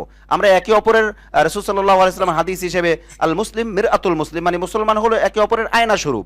তো আপনি আমারটা ধরায় দেবেন, আমি আপনারটা ধরায় দেবো, আর আপনারও তো এমনি আমাদের মুরব্বী, বাকি আপনার সমবয়স্ক যারা আছেন তারা আপনারা ওইভাবে মত বিনিময় করবেন, আমরা যারা সমবয়স্ক আছি মত বিনিময় করবো, বা আপনারা যারা মুরব্বী আছেন আমরা আদবের সাথে বলবো আলহামদুলিল্লাহ সুম্মা আলহামদুলিল্লাহ। স্যার আপনার জন্য আমরা দোয়া করি, আপনার কাছে আমরা দোয়া চাই। স্যার আপনি যেটা কন্টিনিউ করছিলেন সেটা বলবেন যে বাংলাদেশের নতুন রাজনৈতিক জনগোষ্ঠী আকারে গঠন করার ক্ষেত্রে ধর্মীয় ও সেকুলার গোষ্ঠীগুলোকে আপনি কিভাবে দেখেন, এই কথা আপনি কিছু বাকি ছিল যদি আপনি শেষ করতে চান।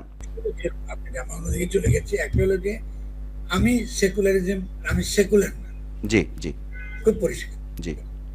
ফলে সেকুলারিজম যেখান থেকে এসছে তাকে সমালোচনা করা, এবং বাংলাদেশের ক্ষেত্রে বিশেষভাবে জি জি সেকুলারিজম যেভাবে ব্যবহার হয়েছে এটা একটা রাজনৈতিক উদ্দেশ্যে, এটার বিরোধিতা আমি করেছি। যারা আমার ইতিহাস জানেন, তারা আমার বইপত্র পড়েছেন, তারা দেখেছেন এটার বিরুদ্ধে লড়াই আমি করেছি। ফলে ইস্যুটা সেকুলারিজম বনাম রিলিজিয়ন না, এটা খ্রিস্টানিটির সমস্যা। ইসলামে এগুলো কোনো সমস্যাই না। ইসলামিক কোন ইহলৌকিকতা, সেকুলার একটা মানে ইহলৌকিকতা। তো আমরা এটা কি কোরআনে কি কথা বলছে যে আমরা ইহলৌকিক কোনো কিছু কাজ কাম বাদ দিয়ে থুবো? না না। আপনি যখন বাজার করতে যান, ভাই, আপনি কি আপনার বগল তলে কোরআন হাদিস নিয়ে যান? না। যান কিনা? না, যাই না।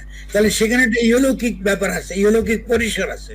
আমার একটা আছে, আমার আকীদা, আমার ইমানের একটা পরিসর একটা আছে, আরেকটা আছে আমার ইহলৌকিক পরিসর, জীব আকারে আমাকে টিকে থাকতে হবে, তার কিছু নিয়ম কানুন বিধিবিধান করা আছে। ফলে এই যে ইহলৌকিকতা এবং পারলৌকিকতার যে ভেদটা আজকে পাশ্চাত্য করেছে, এবং আমরা সেই ভেদের ফাঁদে ঢুকে গিয়ে ইহলৌকিকতাকে আমরা অস্বীকার করতেছি এবং ইসলাম দাবি করতেছি এটা শুধুমাত্র পারলৌকিকতার জন্য আসছে, ইহলৌকিক কোন সমস্যার সমাধান সে করতে অক্ষম। ফলে পাশ্চাত্য এটার জায়গায় দাঁড়িয়ে পাশ্চাত্য দাবি করে যে ইসলাম দিয়ে তো আমি দুনিয়াকে নতুন করে বানাতে পারবো না, কারণ এরা খালি পরকালে কথা বলে, ইহলৌকিক কোন সমস্যার সমাধান দিতে পারবে না। ঠিক আছে তো? আর সেই তর্কটা আমাদেরকে আনতে হবে। এক নম্বর, দর্শনের দিক থেকে দেখুন ইসলাম অত্যন্ত বিনয়ী। কেন সে? কারণ মানুষ মৃত্যুর দ্বারা সীমিত। আপনি যখনই কোনো আলেম ওলামার সঙ্গে আমরা যখন কথা বলি, তিনি যদি খুব প্রজ্ঞাবান না হন, তিনি যদি খুবই গভীর প্রজ্ঞার মানুষ না হন, তিনি কিন্তু সত্যের দাবি করবেন। সত্যের দাবি মানে কি? যে আমি যেটা বলছি এটা সহি, কিন্তু আল্লাহ কিন্তু আমাকে সে দাবি করার অধিকার কিন্তু তিনি আমাকে দেন না। একমাত্র সত্য দাবিদার একমাত্র আল্লাহ হতে পারেন। কারণ ইসলামে আমি হলাম মৃত্যু দ্বারা সীমিত, ফলে আমার সত্যটাও সীমিত। ইহলৌকিক ক্ষেত্রে এই মুহূর্তে আমি যা যা সমস্যা দেখছি সেই সমস্যার সমাধানের কথা আমি বলতে পারি, আমি এর বেশি কিছু আমি কথা বলতে পারি না। ফলে এই যে বিনয়টা ইসলাম শিখিয়েছে, যে কারণে আমরা বলি কি ইমান কথাটা বলি, ইমান এবং ইসলাম কথাটা মানে হচ্ছে আমি কি আত্মসমর্পণকারী। ইমান মানে বিশ্বাস করি আমরা যদিও, কিন্তু তার আসল, তার রুহানি তাৎপর্য হচ্ছে যে আপনি আত্মসমর্পণকারী কিনা, আপনি আল্লাহর কাছে আগে হাত তুলে ফেলছেন কিনা, আপনি কি আত্মসমর্পণকারী, নাকি আপনি জ্ঞানের অহংকারে এতই অহংকারী আলেম হয়ে গেছেন যে সবকিছু আপনি জানেন, আমি কে পরকালে বেহেশতে যাবে, কে দোজখে যাবে, সবই আপনি জানেন। আরে ভাই, এটা তো ইসলাম তো এটা দেয় না তো আপনাকে। আপনি তো নবীর বরাতে কোনো কথা বলা নিষিদ্ধ হয়ে গেছে, কারণ নবী যখন থেকে চলে গেছেন ইহলোক থেকে, এটা হলো আখের। তারপরে আল্লাহর নামে কোনো কথা বলার অধিকার ইসলাম কাউকে দেয় নাই। আমি এখন যত কথা বলতেছি এটা কিন্তু আমার কথা, আমি কিন্তু কখনো দাবি করবো না এটা কোরআনে আছে বলে এটা সত্য না, এটা বলবো না। আমার কথা যদি আপনার বিবেকের কাছে গ্রহণযোগ্য হয়, আপনার বুদ্ধির কাছে গ্রহণযোগ্য হয়, তাহলে এটা গ্রহণ। স্যার এখানে একটু আমি ভাই একটু শেষ করি। জি জি একটু শেষ করি, অবশ্যই গুরুত্বপূর্ণ। এখন আপনি বলবেন যে বিবেকের কথা কেন তুলেন আপনি? কারণটা হলো আমরা কোরআন তো পাইছি আমি, কিন্তু কোরআনের আগে তো আল্লাহ আমাকে বিবেক দিয়ে পাঠিয়েছে, আমাকে তো জ্ঞান দিয়ে পাঠিয়েছে, আমাকে বুদ্ধি দিয়ে পাঠিয়েছে, আমাকে কলকব্জ দিয়ে পাঠিয়েছে, কারিগরি দিয়ে পাঠিয়েছে। আমি কিচ্ছু ব্যবহার করলাম না, আমি খালি এসে কোরআনের কথা বললাম। খুব ভালো। তাহলে কোরআন যে কথা বললেন, তো কোরআন নিজেকে কি বলছে? বলছে হুদাল্লিল মুত্তাকিন, যারা মুত্তাকিন তাদের হেদায়েতের জন্য। কোরআন কি বলতেছে? আমি একমাত্র সত্য বলে, এটার মধ্যে যা লিখছি সব সত্য কথা, কিন্তু আমি একমাত্র সত্য কথাটা বলেনি। বলতেছে যারা মুত্তাকিন তারা তাদের হেদায়েতের জন্য এই বই, চিরকাল এই বই তাদের হেদায়েত করবে। যারা এই কোরআন পড়তে পারে যারা এই কোরআন পড়তে পারে তারা প্রজ্ঞাবান, স্যার তারা এখানে বিবেকবান, স্যার তারা বিবেক। স্যার এখানে মনে হয় একটু আপনার মিস্টেক হয়ে গেছে। আপনি যেটা বলছেন যে কোরআন হুদাল্লিল মুত্তাকিন, মুত্তাকিনদের হেদায়েতের কথা বলছে, বাকি কোরআন নিজে বলে নাই যে আমি সত্য। আসলে কোরআন বলেছে জালিকাল কিতাব লা রাইবা ফি, মানে এই কিতাবের মধ্যে কোনো সন্দেহ নাই, সন্দেহের অবকাশও নাই। জি স্যার। আপনি সঠিক বলছেন। এটাই তো আমি সেই সময় এটা আল্লাহর তরফ থেকে আসছে এবং নবীর তরফ থেকে ওহী আকারে আসছে, ঠিক আছে তো? জি জি এটাই বলছি, এটাই। স্যার অবশ্যই এইখানে যা আছে এটা তো, আপনি যেটা বলছেন, কিন্তু কিন্তু আমি আমি শেষ করি, অবশ্যই অবশ্যই অবশ্যই। তাহলে আপনি তাহলে কেন আসছে আল্লাহ? আপনি এটা কেন দিচ্ছে যেহেতু আপনি কি করতে পারেন, আপনি পরামর্শের জন্য। আপনি যখনই একটা সিদ্ধান্ত দরকার, গুরুত্বপূর্ণ সিদ্ধান্ত দরকার, সেই সিদ্ধান্তের জন্য আপনি এখানে পরামর্শের জন্য আপনি তার কাছে যাবেন। তাহলে এই ব্যাপারগুলো তো আমাদের আলোচনা করা দরকার, আনন্দের মধ্যে আলোচনা করা দরকার, প্রজ্ঞাবানদের আলোচনা করা দরকার, ফিলোসফারদের মধ্যে আলোচনা করা দরকার। আজকে সারা পৃথিবীতে ইসলাম নিয়ে বড় বড় যারা কাজ করছে সকলে তো মুসলমান না, আরো অনেকে আছেন তারা কিন্তু অনেক গুরুত্বপূর্ণ কাজ করছে। আপনি সে ইহুদিদের মধ্যে পাবেন, খ্রিস্টানদের মধ্যে পাবেন, অনেক জ্ঞানী জ্ঞানী ব্যক্তির মধ্যে পাবেন। কেন? কারণ তো ইসলাম তো একটা গুরুত্বপূর্ণ ধর্ম, আপনি তাকে পাশ কাটাতে আপনি নতুন কিছু করতে পারবেন না। কিন্তু আমরা তো পিছিয়ে পড়লাম কি জন্য? আমরা কিন্তু জ্ঞান চর্চায়, প্রজ্ঞা চর্চায় পিছিয়ে পড়লাম কি জন্য? ঠিক আছে না? ঠিক আছে, আমরা আমাদের ফকিহ শাস্ত্রী, আমাদের অন্যান্য কি বলে আমাদের যে আকীদাগত দিক দিয়ে আমরা খুব ভালো কাজ করতে, খুবই ভালো এগুলা। কিন্তু তার পাশাপাশি তাকে আমাদেরকে নিতে হবে এমন একটা দার্শনিক, এমন একটা প্রজ্ঞার জায়গায় যে একটা নতুন ধরনের বিশ্ব আমরা কায়েম করতে পারি। এবং নতুন ধরনের বিশ্ব কায়েম করার আগে অন্তত নতুন ধরনের রাষ্ট্র আমরা কায়েম করতে পারি। সেই রাষ্ট্র গঠন করার জন্য কি আমি কি কোরআন ব্যবহার করতে পারি না হুদাল্লিল মুত্তাকিন আকারে? আমি যদি আসলে মুত্তাকি হয়ে থাকি, সেখানে কি কে করে রাষ্ট্র বানাবো তার কি কোনো পরামর্শ কোরআনে নাই? নিশ্চয়ই আছে। আমি তো পড়তেছি, বহু কিছু আছে। আমি তো একটু আগে আপনি মানুষের কথা বললাম, খলিফার ধারণার কথাটা বললাম, বহু কিছু কোরআনের ছত্রে ছত্রে ছড়িয়ে আছে। যদি আমরা তাকে পড়তে না জানি, আমি যে পড়তে শিখলাম না, আমার বিবেকই ব্যবহার করলাম না, আমার জ্ঞানকে ব্যবহার করলাম না, আমি খালি বললাম দলিল। আল্লাহ তো দলিল পাঠায় না, আল্লাহ ওহী পাঠিয়েছেন। আল্লাহকে দলিল পাঠিয়েছেন, ওনার প্রিন্টিং প্রেস আছে যে ছাপা ছাপা তিনি কোরআন পাঠাচ্ছেন আমাদের কাছে। স্যার উত্তর দেন। ওহিটা না, ওহি যে আসছে এই ওহির ভিত্তিতেই তো আপনার সমস্ত দলিল বাস্তবায়ন হয়েছে। স্যার আমি আসলে একটু সরি, আপনাকে একটু যোগ করি, সেটা হলো আমি মূলত আমাদের আখলাক টিভি থেকে যেভাবে আমি সঞ্চালনা করি, আমি কিন্তু কারোর কথার মধ্যে মানে বিশেষ প্রয়োজন ছাড়া কথাকে যোগ করা ছাড়া ইন্টারাপ্ট করি না, করাইও না। কিন্তু আমার মনে হয় এই 2 মাসের মধ্যে সবচেয়ে বেশি আপনার সাথে মত বিনিময় করতে গিয়ে মানে ভিন্ন মত পোষণ করা বা যোগ করা, এটা আমার মনে হয় বেশি আপনার সাথে করা হয়েছে, যেটা আমার খেয়ালও ছিল না। স্যার এখানে এসে আপনি একটা কথা বলেছেন যে আমি বলবো, মানে কোনো আলেম যদি দাবি করে আমারটাই ঠিক বা আমি বলছি এটাই দলিল, এটাকে আপনি কিছুটা মানে গ্রহণ করতে চাচ্ছেন না। এই ক্ষেত্রে আমি আপনাকে বলতে চাই স্যার, ইজমা কিয়াস মানে কোরআন হাদিস ইজমা কিয়াস চারটাই শরীয়তের দলিল। কিন্তু আপনি যেভাবে বলছেন, আমি যেভাবে বুঝতেছি ব্যাখ্যাটার ক্ষেত্রে আমি এইরকম যদি বলি, আপনি এটা মানবেন কিনা যে কোনো আলেম যদি বলে আমারটাই ঠিক, এটা যদি সে আত্ম অহমিকার কারণে, গর্বের কারণে বা অহংকারের কারণে বলে, তাহলে ইটস নট অ্যাকসেপ্টেবল। কিন্তু যদি কোনো আলেম কোরআনের রেফারেন্স দিয়ে বলে, হাদিসের রেফারেন্স দিয়ে বলে, ইজমা বা কিয়াসের রেফারেন্সে বলে, তখন কথাটা আর তার থাকবে না, তখন কথাটা হয়ে যাবে ওই কোরআন হাদিস ইজমা কিয়াসের। এই ক্ষেত্রে আপনার অভিমত কি স্যার? একদম আপনার সঙ্গে একমত। জি, সেটা তো ভিন্ন কথা। এটাকে আমরা কি বলি? এটাকে আমরা ডিসকার্সিভ ট্রেডিশন, আমরা ফিলোসফিতে বলি এটাকে বলে ডিসকার্সিভ ট্রেডিশন। জি জি আমার ঐতিহ্যের তর্ক বিতর্কের মধ্যে যেটা এটা সকলে আমার কমিউনিটি গ্রহণ করছে, এটা কেন বলে ডিসকার্সিভ? তাহলে স্যার অবশ্যই আমি এটা মানি। তাহলে স্যার এই জায়গায় আমরা একটা ফলাফলে আসতে পারি যে বর্ণনাকারী সে যত বড় আলিমই হোক না কেন, সে নিজের মত বা নিজের অহংকার, নিজের গর্বকরিমা এইটা বলে চালাই দিতে পারবে না। সে দলিল দেওয়ার পরে বা কিছু উপস্থাপন করার পরে সে কোরআন হাদিস ইজমা কিয়াস ওই দিক দেখায় দিয়ে ডাইভার্ট করে দিবে যে এখানে যান, এখানে গেলে মূলটা পাবেন, উনি খালি বর্ণনাকারী, এরকম। অবশ্যই সঠিক আপনি। এখানে শুধু দলিল কথার ব্যাপারে আমি কেন একটা প্রশ্নবোধক রাখবো, জি, সেটা হলো দলিলের নামে যখন আপনার চিন্তা, বিবেক, বুদ্ধিকে আপনি যখন চাপাই দেন, জি, আপনি যখন তাকে আপনার তার বিপরীতে দাঁড়ান, তখন কি এটা আমাদের বিকাশের জন্য কি ভালো? কারণ আল্লাহ তো কোরআন আপনি যখন দুনিয়াতে আসছেন, আপনি তো কোরআন দেখবার আগে, কোরআন পড়বার আগে তো এই বিবেক নিয়েই তো আসছেন আল্লাহ। জি জি, আপনাকে এগুলো দিল কি জন্য? যদি খালি আপনি সবই লিখিত আছে, খালি আপনি ফলো করতে হবে, এটাই যদি একমাত্র ইসলাম হইতো, তাহলে আমার দরকারটা কি ছিল আমাকে দুনিয়া পাঠাবার? কথা হচ্ছে যে আমাদেরকে বুঝতে হবে যে এই যে আল্লাহ যে বলে, যেন আমি বারবার এই খলিফা কথাটা বলি, এই যে খলিফা কথাটা বললেন, এটা যে কত বড় বিশাল একটা ব্যাপার, এটা অন্য সমস্ত ধর্মের বিপরীতে, এটা যে কত বড় সম্পদ, আমি বলি দার্শনিক অর্থে, জ্ঞানগত অর্থে কত বড় সম্পদ আমাদের জন্য। সমস্ত প্রচলিত চিন্তা দর্শনের বিপরীতে মানুষকে কত বড় সম্মান দেওয়া হয়েছে, এটা তো অবিশ্বাস্য বিষয়। এটা তো জন্য চোখে পানি আসতেছে।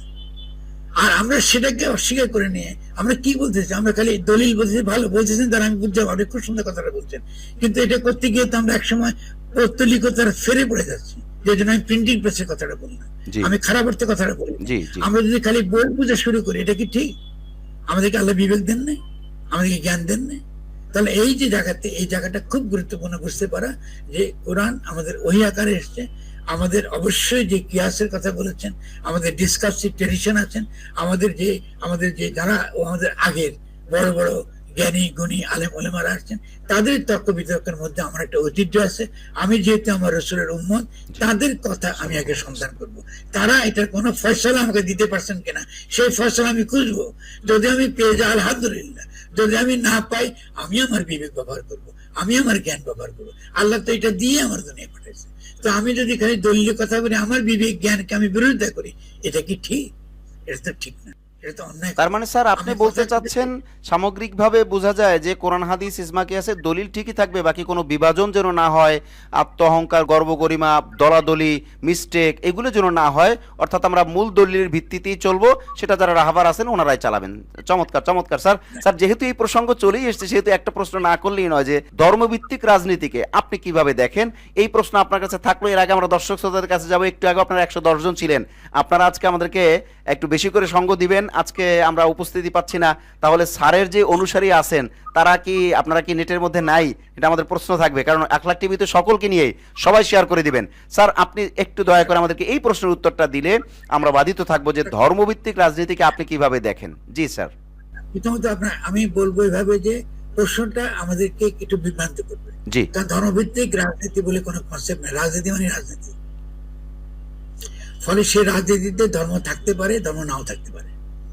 আমি যদি মনে করি আমার ইসলাম থেকে আমি একটা, এই যে সাম্য মানবিক মর্যাদা এবং সামাজিক ন্যায় বিচার, এটা তো আমি ধর্ম থেকে নিছি, আমার ধর্ম যেটা আছে, তাহলে এটা নিয়ে কি রাজনীতি হবে না? এটা নিয়ে কি আমি নতুন রাষ্ট্র গঠন করতে পারবো না? ঠিক আছে, এক নাম্বার। আমি আপনাকে আরো উদাহরণ দিই সহজে। আপনি এখন কি করেন, আমাদের আগামী দিনে একটা যদি সত্যিকারের গণতান্ত্রিক রাষ্ট্র আপনি কায়েম করতে চান, আমাদের এখনকার সবচেয়ে বড় সংকট হলো যে আমাদের স্থানীয় সরকার ব্যবস্থা নাই। আগে আমাদের স্থানীয় সরকার ব্যবস্থা ছিল, এবং স্থানীয় সরকার ব্যবস্থা রাষ্ট্রের অধীনে থাকতো। ঠিক আছে, আপনি এভাবে চিন্তা করেন যে আজকে যদি আমরা আমাদের প্রজ্ঞা বা বিবেকের আমরা এমন একটা জায়গায় পৌঁছালাম যে আমাদের গ্রামের আজকে মসজিদের যে ভূমিকা, মসজিদে কি বানাইছি আমরা, এটাকে খালি আমরা ইবাদতখানা বানাইছি, তার কিন্তু সামাজিক কোনো ভূমিকা নেই, সমাজের অন্যান্য ক্ষেত্রে তার কোনো ভূমিকা নেই। তার তো ভূমিকা থাকা উচিত ছিল। আজকে যখন কোভিড হয়েছিল, খেয়াল করেন, আপনি মসজিদ গুলো বন্ধ করে দিয়েছি আমরা, মসজিদে লোকে একত্র করতে দিই নাই, কিন্তু আমি কি মসজিদ গুলোকে হাসপাতাল বানাতে পারতাম এই মানুষগুলো সেবা করার জন্য? আল্লাহ কি মসজিদ বানাচ্ছে খালি নামাজখানা পড়ার জন্য? নামাজখানা যে কোনো জায়গায় পড়া যায় না।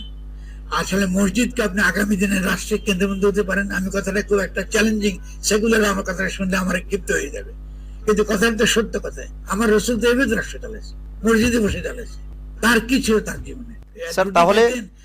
স্যার তাহলে আপনার এই পার্টে আমরা আপনার পক্ষ থেকে এই দাবি ধরে নিতে পারি কিনা যে আপনি চাচ্ছেন মসজিদের মধ্যে শুধুই ইবাদত না, মানে নট অনলি প্রেয়ার, শুধুই ইবাদত না, এখানে ইবাদতও থাকবে এবং মসজিদের অধীনে মসজিদের নিয়ন্ত্রণে সমাজ সেবা থাকবে, বিভিন্ন রকমের খেদমতে খালক যেটাকে বলে সেটা বিভিন্ন রকমের হতে পারে। যেমন কোভিডের কথা আপনি বললেন, কোভিডের সময় চিকিৎসা সেবা হতে পারে, যখন কোনো দুর্ভিক্ষ হয় বা খাবারের ব্যবস্থা হতে পারে, যে সমস্ত এলাকার সমস্যা হয়, যেটা আমরা দেখি এবার কিন্তু আমরা দেখেছি বন্যার সময় মসজিদের মধ্যে মানুষ উঠেছে। অর্থাৎ মানুষের কল্যাণে শুধু ইবাদতই না, ইবাদতের সাথে সাথে অন্যান্য সার্ভিসও মসজিদ থেকে বা মসজিদের ব্যবস্থাপনা থাকতে হবে। জি স্যার, জি বলবেন স্যার। আপনি ওখানে একটা মসজিদকে কেন্দ্র করে স্কুল করে উঠতে পারেন না কেন? একটা মসজিদকে কেন্দ্র করে একটা বিশ্ববিদ্যালয় গড়ে উঠতে পারে না কেন? অবশ্যই পারে। তাহলে আমরা তো কখনো আসলে তো সত্যিকার অর্থে তো আমরা ধর্মকে আমরা নতুন ভাবে বাংলাদেশের সমাজকে গঠন করার জন্য তার যে ইতিবাচক ভূমিকা দরকার, যেভাবে সে ইতিবাচক ভূমিকা রাখে আমরা সেভাবে কিন্তু ব্যবহার করি না। আমরা কি করে ব্যবহার করছি? আমাদেরকে শরিয়া কায়েম করতে হবে, এটা হলো আমাদের একমাত্র রাজনীতি। আমরা একটা ইসলামী রাষ্ট্র চাই। ইসলামী রাষ্ট্র আমি কেন চাইবো? রাষ্ট্র তো সভারেন দাবি করে, এটা তো খ্রিস্টান রাষ্ট্র। আজকে আধুনিক রাষ্ট্র মানে তো সে কি বলে যে রাষ্ট্র সার্বভৌম। আমি তো রাষ্ট্র সার্বভৌম আমি মানি না। আমি তো আমার রসুলের উম্মত, আমি কেন রাষ্ট্র সার্বভৌম মানবো? ঠিক আছে না? তাহলে সেই জায়গা থেকে দাঁড়িয়ে রাষ্ট্র তো আমার কাছে একটা হাতিয়ার মাত্র। কি হাতিয়ার? ইউরোকে সমাজ আমার সমস্যা সমাধান করবার সে আমার হাতিয়ার। ঠিক আছে না? ফলে বিভিন্ন দিক থেকে, এগুলো কথা উদাহরণ দিলাম, বিভিন্ন দিক থেকে কথা বলে আপনার রাতের পর রাত শেষ হবে। ঠিক আছে না? তার জন্য আমরা চিন্তা করতে হবে যে কিরকম। যেমন আজকে মাওলানা ভাসানী একটা কথা বলে, আমি সহজে বুঝবেন। উনি বলেন যে আমি একটা রাষ্ট্র চাই, যে রাষ্ট্রটা হবে পালনবাদী, মানে ভাষা রুবুবিয়াত। যে আমার আল্লাহ তো হিন্দুকে বলে না, এবারটা তুই হিন্দু, তোর কালকে থেকে তোর জন্য সূর্য নাই। যে তুই বেটা খ্রিস্টান, কালকে থেকে তোর জন্য কোনো ভাত নাই, তোর জন্য কোনো রুটি নাই। এটা কি আল্লাহ বলে? না। তুমি যে প্রতিপালক সকলের। তাহলে এই যে তার প্রতিপালক রূপ, এই প্রতিপালক রূপকে আমি রাষ্ট্রে ধারণ করব, এটা ছিল মাওলানা ভাসানীর এই রুবুবিয়াতের রাজনীতি। কোন আলেম ওলামা কোনদিনও কি তাকে প্রশংসা করছে কথাটার জন্য? এটা তো অত্যন্ত শক্তিশালী ইসলামী তত্ত্ব, খুবই শক্তিশালী ইসলামী তত্ত্ব। তিনি বলতেছেন কি, আমি এই যে ফারাক্কা ভাঙিয়ে দিব। ফারাক্কা কেন ভাঙবা? আসলে তো আমি ভাঙবো। তো লোকে মনে করছেন তামাশা করতে করছেন না। এই যে আজকে আল্লাহ তৈরি করছে ব্যাং, সাপ, মাছ, তোমরা ইন্দ্রের সঙ্গে তর্ক করো কি ফারাক্কার পানি দিতে হবে, কত পরিমাণ পানি শুষ্ক মৌসুমে, কত পরিমাণ পানি তোমার অন্য মৌসুমে কি বলে বর্ষা মৌসুমে করে, এই আলাপ করো।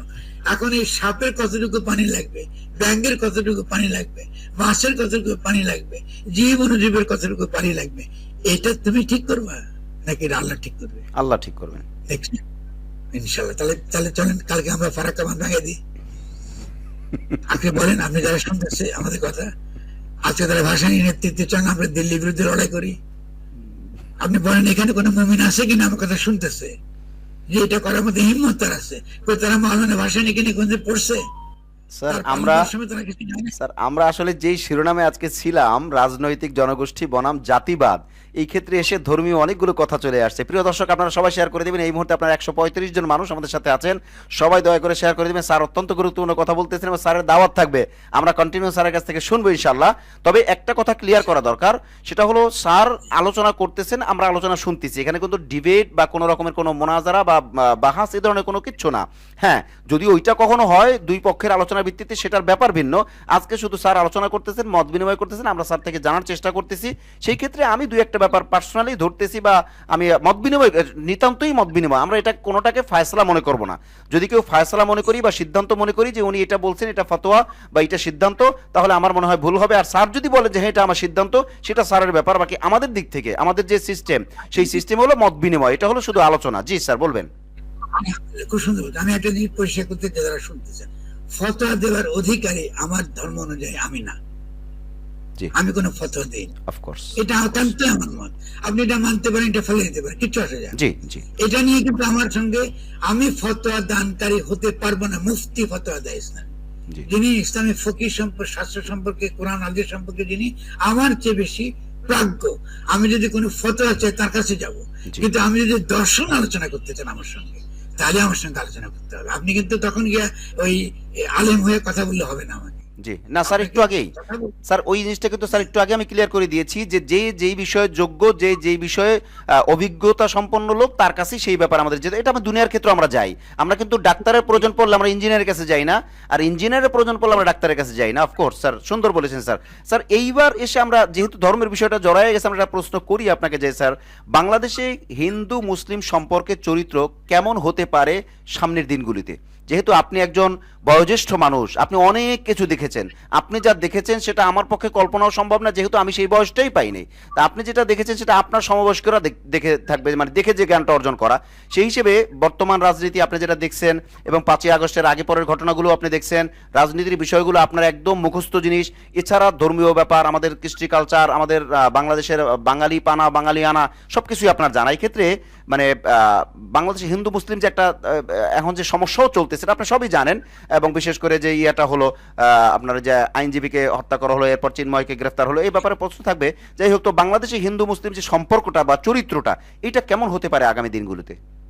অসম্ভব ভালো হতে পারে, কারণ ইসলাম শান্তির ধর্ম।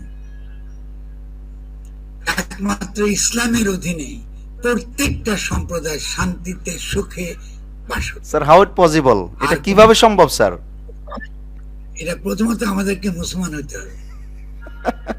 উই হ্যাভ টু ফলো, আমার নবীকে মানতে হবে। Yes sir. তিনি যদি থাকতেন, তিনি সবসময় নির্যাতিতের পক্ষে থাকতেন। উনি হিন্দু বিচার করতেন না, উনি হিন্দু বিচার করতেন যদি সে নির্যাতিত হয়। আজকে যে সনাতন ধর্মাবলম্বীরা বলতেছে সে বাংলাদেশে নির্যাতিত, কেন? সে সংখ্যায় কম, আমরা সংখ্যায় বেশি। আমরা কথা কথা বলি আমরা 95 মুসলমান, আমাদের মধ্যে চলতে হবে। ও তো নিরাপত্তা, ও তো ঘরের মধ্যে তেমনি ভয় ফিটে মারা যায়। তাহলে আমাকে তাকে রক্ষা করবার জন্য আমার যেই বুঝাতে হবে, এবং আমরা তো বোঝাবার চেষ্টা করছি। আমার বহু ভাইয়েরা রাতের পর রাত জায়গা মন্দির পাহারা দিয়েছে, রাতের পর রাত জায়গা বিভিন্ন রকম মাজার পাহারা দিয়ে দিয়েছে তো তারা। কিন্তু এটা কি যথেষ্ট? আমি যদি পাহারা দিয়ে যদি তাকে এখানে পূজা করতে হয়, তার ধর্ম আচরণ করতে হয়, এটা তো ভালো সমাজের লক্ষণ না। এটা তো আমার নীতির মধ্যে থাকতে হবে। আপনি কেন আপনি তার পূজা মণ্ডপ ভাঙবেন? আজকে পৌত্তলিকতা বলে কেন ভাঙবেন? এটা তো তার ধর্ম, এটা তার আকীদা, এটা তার নিজস্ব বিষয়। আমি যেহেতু আলেম সমাজের একজন, যদিও আমি পেছনের কাতারে মানুষ দুর্বল, কিন্তু আমি আলেম সমাজের একজন, সেই হিসেবে আমি ফুল কনফিডেন্সে, আমরা 1 ইয়ারে লাইভে আছি, আমাদের কথাগুলো মানুষ শুনছে। এই মুহূর্তে 168 জন মানুষ আমাদের সাথে আছেন এবং শেয়ার হয়েছে অনেকগুলো। সেই হিসেবে এটা লাখ লাখ মানুষও দেখবেন পরবর্তীতে ইনশাআল্লাহ। তো আমি আপনাকে বলবো, আপনি যে এই পার্টে এসে যে কথাটা বলেছেন যে একজন হিন্দু তার মন্দিরে এসে তার মতো করে তার ধর্ম চর্চা করবে, সেটার পাহারার প্রয়োজন পড়বে কেন? আপনি একদম 100% কারেক্ট কথা বলেছেন। ইসলাম কখনো এই কথা বলে নাই যে তাকে তুমি সমস্যার মধ্যে রাখো, চিন্তার মধ্যে রাখো, তার মন্দির পাহারা ব্যবস্থা করো বা পাহারার মতো সৃষ্টি হয়, অবস্থার সৃষ্টি হয়, এটা ইসলাম কখনো বলে নাই, কোনো আলেমও বলবে না এটা। অতএব আমরা আমাদের পরিবেশকে নষ্ট করেছি। হ্যাঁ, হিন্দু তার ধর্ম পালন করবে, আমি তাকে দাওয়াত দিব যে আল্লাহর বাণী এটা, বা তুমি এভাবে করতে পারো বা এইভাবে করো, এটা মানা না মানা এটা সম্পূর্ণ তার উপরে। কিন্তু এই যে পাহারার যে প্রসঙ্গটা আসলো, এটা আমাদের ব্যর্থতা।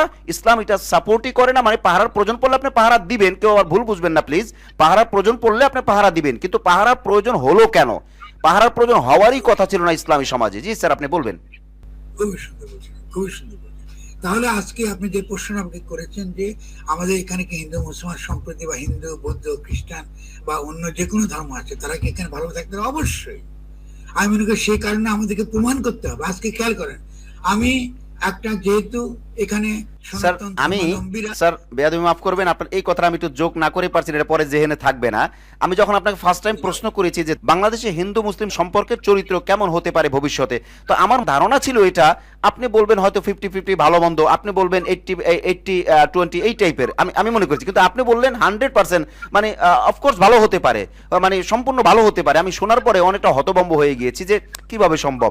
কিন্তু আপনি যখন ব্যাখ্যা করলেন তখন আমার কাছে জিনিসটা পরিষ্কার হয়ে গেল যে হ্যাঁ, সবাই যদি তাকে তার অধিকার দেয়, কেউ যদি কারো উপরে জুলুম না করে, আল্লাহর আইন না মানলেও অন্তত দেশের আইন যেটা আছে এটাও যদি মানে, তাহলে কোনো জুলুমের প্রসঙ্গ আসবে না। এজন্য স্যার আপনি ওই যে প্রথমেই যে বলে ফেললেন যে অসম্ভব ভালো হতে পারে, সুন্দর হতে পারে, আমি তখন যে অভিভূত হয়েছিলাম সেটার জন্য এতটুকু যোগ করলাম। স্যার আপনি বলবেন হিন্দু মুসলিম সম্পর্ক চরিত্র কেমন হতে পারে? নিশ্চয়ই। দেখুন, আমি এই যে সনাতন ধর্মাবলম্বীরা তাদের আন্দোলন করতেছে, তারা একটা 8 দফা দিছে এবং তাদের সম্পর্কে অভিযোগ যে তারা সব রয়্যাল এজেন্ট, তারা সব দিল্লির এজেন্ট এবং তারা সব খারাপ, এখানে তারা সার্বভৌমত্ব ধ্বংস করার জন্য তারা চেষ্টা করছে। আমরা যদি এই জায়গায় দাঁড়িয়ে এইসব কথাবার্তা বলি, ও তো ভয়ে এমনিতেই কুকড়ে যাবে। ফলে আমি দেখেন এই পরিবেশটাকে এটাকে ভাঙবার জন্য অত্যন্ত ঝুঁকি নিয়ে আমি চলে গেছি। যে লোকটা তাদের নেতা চিন্ময় কৃষ্ণদাস, তার কাছে চলে গেলাম। আমি যাওয়ার পরপরই ছেলেটা আমাকে জড়ায় ধরলো, আমি একটা মুসলিম, সে আমাকে জড়ায় ধরলো। তো তার সঙ্গে মানুষ হিসাবে, মানুষের সঙ্গে তার সঙ্গে আমার ইতিমধ্যে একটা মহব্বত প্রেমের সম্পর্ক হয়েছে, সেটা আমার উপর নির্ভর করলো। আমি তখনই বললাম যে তোমরা যে আন্দোলন করছো, এই আন্দোলনটা তো বাংলাদেশের সার্বভৌমত্বের বিরোধী, কেন তোমরা কাজ করবে? তাহলে আমরা তো সার্বভৌম বিরোধী কোনো কাজ করছি না। তোমরা দিল্লির পক্ষে কেন কাজ করছো? আমরা তো দিল্লির পক্ষে কোনো কাজ করছো না। তোমরা ইসকনের পক্ষে কেন কাজ করছো? তাহলে কই, আমরা তো ইসকন থেকে তো আমি বহিষ্কৃত, তাই ইসকনের পক্ষে আমি কি কাজ করবো? এবং আপনি খেয়াল করেন, আমার সঙ্গে দেখা হওয়ার, এখানে যারা আমার কথা শুনতেছেন, দয়া করে আপনারা আমার সঙ্গে দেখা হওয়ার পরে আপনারা রংপুরে তার বক্তৃতা শুনেন, রংপুরে সে কিভাবে কথা বলেছে কথাটা শুনেন। বাংলাদেশের সার্বভৌমত্বের প্রশ্নে বাংলাদেশের সেনাবাহিনী সে যেভাবে প্রশংসা করেছে, তার কথা, তার ভাষা বদলে যাচ্ছে। আমরা যদি তাদের পাশে গিয়ে দাঁড়াই, তাদের ভাষা বদলে যাবে।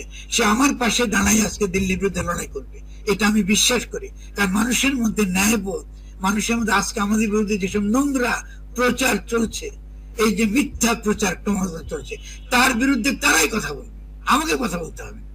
কারণ তারকে যদি আমি কথা বলতে পারি, আজকে সারা দুনিয়া আমার যে সম্মান, আজকে আমি সেই সম্মানটাকে আমি আজকে হারাইছি। কারণ আজকে দেখেন, আমার এখানে হয়তো আমি কথা বলতেছি, বহু মুসলমান এসে হয়তো এখানে উল্টা পুল্টা কথা মন্তব্য করতে পারে এখানে, কিন্তু তারা আমার রসুলের পথ তো তাদের না, এটা আমার রসুল এরকম করবে না। তাহলে এই যে পথটা আমি ছুটে গেলাম, ফলে আপনাকে আমি কেন বললাম, আমি আমার জীবন দ্বারা প্রমাণ করে দেখাতে চাই ইসলামের অধীনে এখানকার প্রত্যেকটা সংখ্যালঘু অবশ্যই শান্তিতে থাকতে পারবে। তাহলে আমাদেরকে সত্যিকার অর্থে ইসলাম চর্চা করতে হবে। ঘৃণা করা, অপরকে ঘৃণার দ্বারা যদি তার পক্ষে, তার বিরুদ্ধে যদি এরকম ঘৃণার প্রচার করে ক্রমাগত তাকে ক্রমাগত ট্যাগ দেয়, তাহলে সে অবশ্যই সে নিরাপত্তাহীনতা ভুগবে। তখন সে নিরাপত্তার জন্য বিজেপির কাছে যাবে, নিরাপত্তার জন্য সে ওই কি বলে আপনার শুভেন্দুর কাছে যাবে, সে নিরাপত্তার জন্য সে আপনার মোদির কাছে যাবে, সে নিরাপত্তার জন্য অমিত শাহের কাছে যাবে। কারণ আমি তাকে নিরাপত্তা দিতে ব্যর্থ হয়েছি। ফলে আমি যদি একজন রসুলের উম্মত থাকি, আমি তার পাশে থাকবো, এটা পরিষ্কার কথা, আমি প্রমাণ করবো এটাই ইসলাম। কারণ আমি জালিমের বিরুদ্ধে মজলুমের পক্ষে থাকাটা আমার নীতি, এটাই হলো আমার ধর্ম আমাকে এটা শিখিয়েছে। ফলে আমি যদি ইসলাম কায়েম করতে পারি, কেন সে আমার বিরুদ্ধে কথা বলবে? তার মধ্যে ভুল বুঝাবুঝি আছে। সে বারবারই বলছে, এতদিন পর্যন্ত আমাদেরকে রাজনৈতিক দলগুলো আমাদেরকে ব্যবহার করেছে, আমরা তো ব্যবহৃত হতে চাই না, আমরা তো এখান থেকে বেরিয়ে আসতে চাই, আমরা তো এই বৃহত্তর জনসমাজের মধ্যে মিশতে চাই। আজকে আমি যদি তার মন জয় করতে পারি, এটাই তো আমার দাওয়া। আমি আর কি দাওয়াত দেবো তাকে? আমার জীবনটাই তো, আমার যে তাকে যাওয়াটা, তাকে জড়াই ধরা, এই আমি তোর পাশে আসছি, ভয়ের কোনো কারণ নেই, আমরা আছি তোমাদের পাশে। এই যে কথাটা সে আমার মুখ থেকে শুনতেছে, আমি তো এটা মুসলমান ছিল, সে তো জানে আমি ইসলাম সম্পর্কে কি বলছি। আজকে আমি কি বলছি সে কি শুনতেছে না? কিন্তু আমি তো অবশ্যই তার পাশে দাঁড়াবো, কারণ এটা তো আমার রসুল আমাকে শিখেছে, আমার ধর্ম আমাকে এটাই শিখিয়েছে। আমার ধর্ম তো ঘৃণা করতে শিখায়নি। কারণ যারা ঘৃণা করে, তারা আজকে হিংসার প্রচার করছে বাংলাদেশে, তারা বাংলাদেশকে কোথায় নিয়ে যাচ্ছে, আমরা কোন জাহান নামে নিয়ে যাচ্ছে তারা নিজেরও জানে না। কারণ তারা প্রত্যেকটা ঘৃণার ভাষা একই সঙ্গে রসদ যোগায়, আজকে বিজেপিকে রসদ যোগায়, রসদ যোগায় হিন্দুত্ববাদীদের, রসদ যোগায় ভারত মুসলমানদেরকে নিধন করবার জন্য। আজকে ভারতে তারা প্রত্যেকটা মসজিদের নিচে তারা শিবলিঙ্গ খুঁজে পায়। কেন খুঁজে পায়? কারণ আমাদের চরিত্রের কারণে তারা খুঁজে পায়। আমরা যেহেতু আমাদের দয়া মা, আমরা নির্মম হয়ে গেছে, নিষ্ঠুর হয়ে গেছে। এগুলো কি ধর্ম? আমি যদি তার সঙ্গে কথা বলবো, সে যেখানে ভুল করছে, সে ভুল করবে, সেখান থেকে আমরা তাকে শুধরাবো। সে নিশ্চয় ভুল করতে পারে, সে ভুল থেকে তাকে, আমার ধর্মের তওবার তো পথ আছে। আমি তো বলি যে তওবাতে করি, আরে ভাই এটা তো আমার ধর্মই আছে, তো সে ভুল করতেই পারে, তাকে তওবা করতে দাও না, তাকে পরিবেশ তৈরি করে সে তওবা করে সে নিরাপদ থাকতে পারে। তাহলে আমি মনে করবো যে আমি যে প্রশ্ন আপনি করেছেন, আমি আমার মন থেকে জানি ইসলামের অধীনে ইসলাম ইহুদিদের জায়গাতে, ইউরোপ থেকে ইহুদিদের তাড়াই দিছে, সেই ইহুদিদের জায়গা দিয়েছে মুসলমানরা। পৃথিবীর বিভিন্ন দেশ থেকে মজলুম জনগণকে জায়গা দিচ্ছে মুসলিমরা। আজকে মুসলিমরা যদি এই দেশে এসে অত্যাচার নির্যাতন করতো, ভারতবর্ষে কোনো হিন্দু খুঁজে পাওয়া যেত না। এই দিন মুঘলরা শাসন করেছে, এই দেশে সুলতানরা শাসন করেছে। আমরা সেই মুঘলদের, সেই সুলতানদের তো আমরা ধারাবাহিকতা, তাদের তো উত্তরাধিকার বহন করি।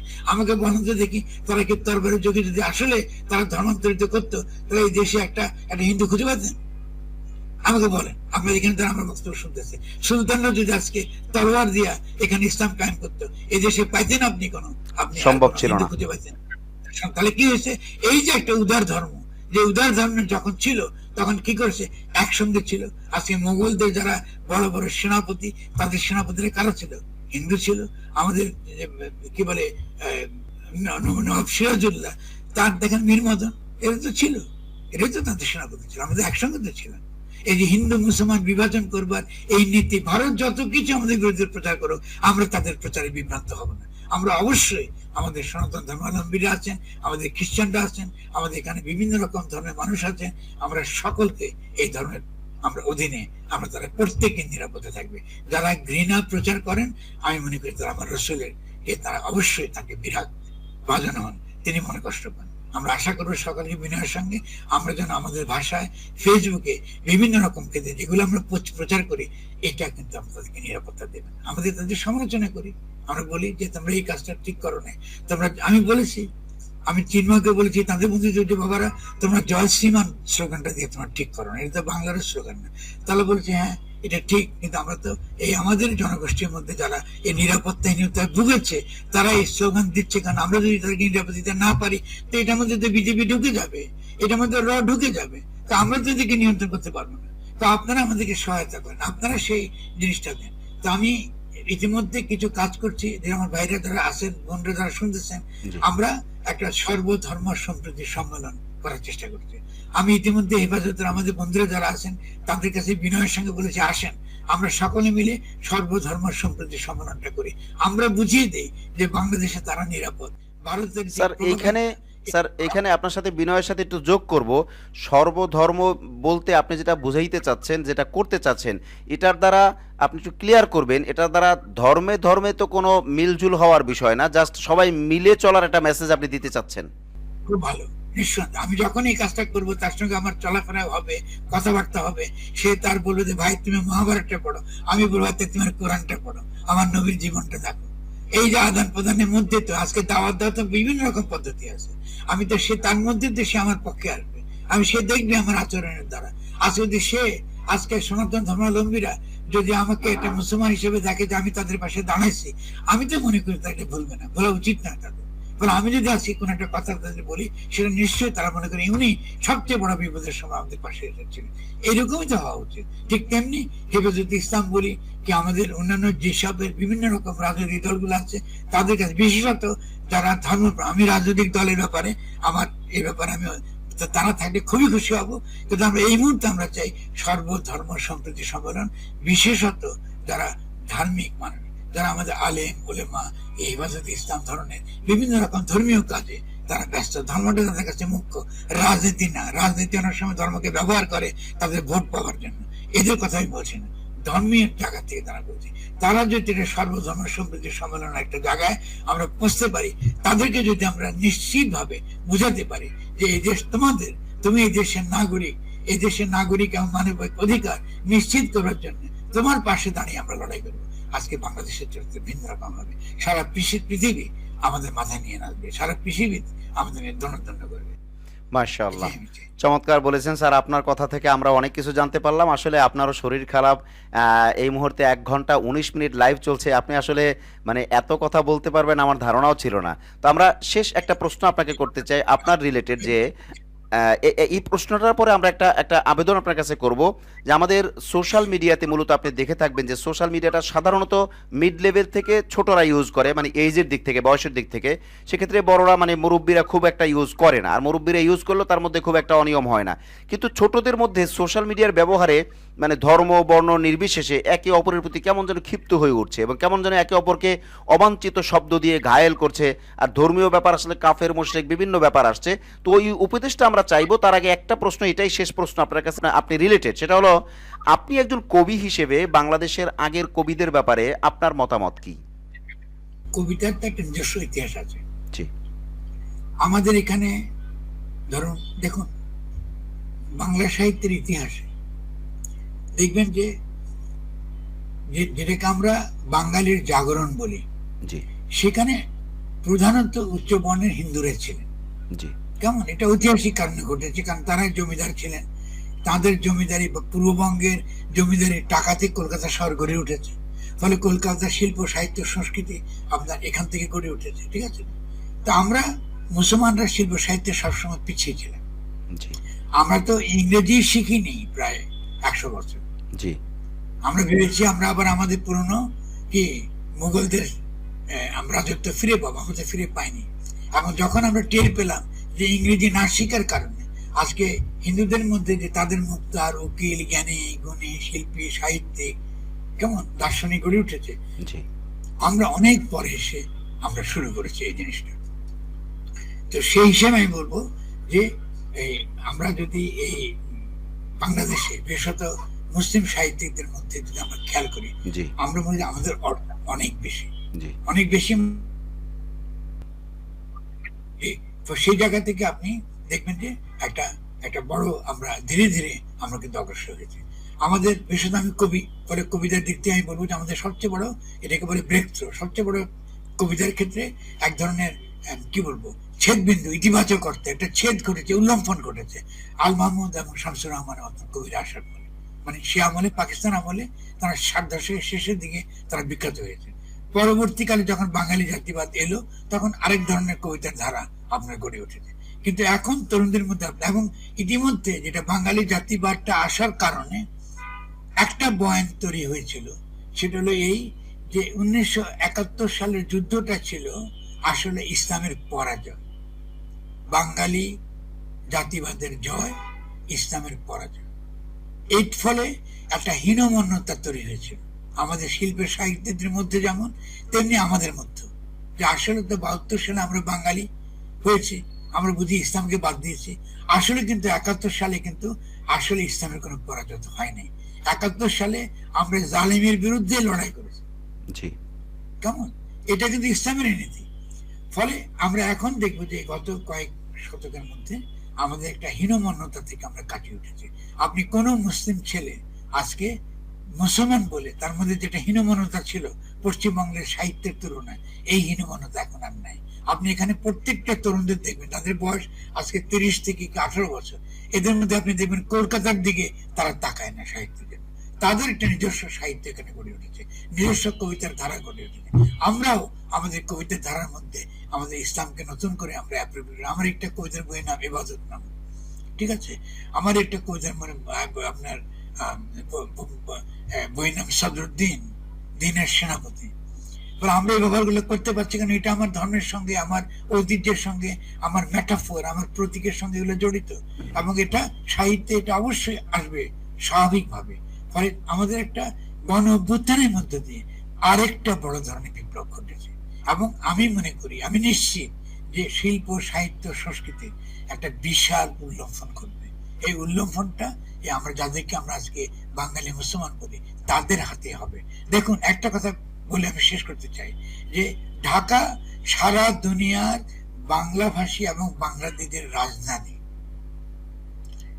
সারা দুনিয়া, কেমন রাজধানী।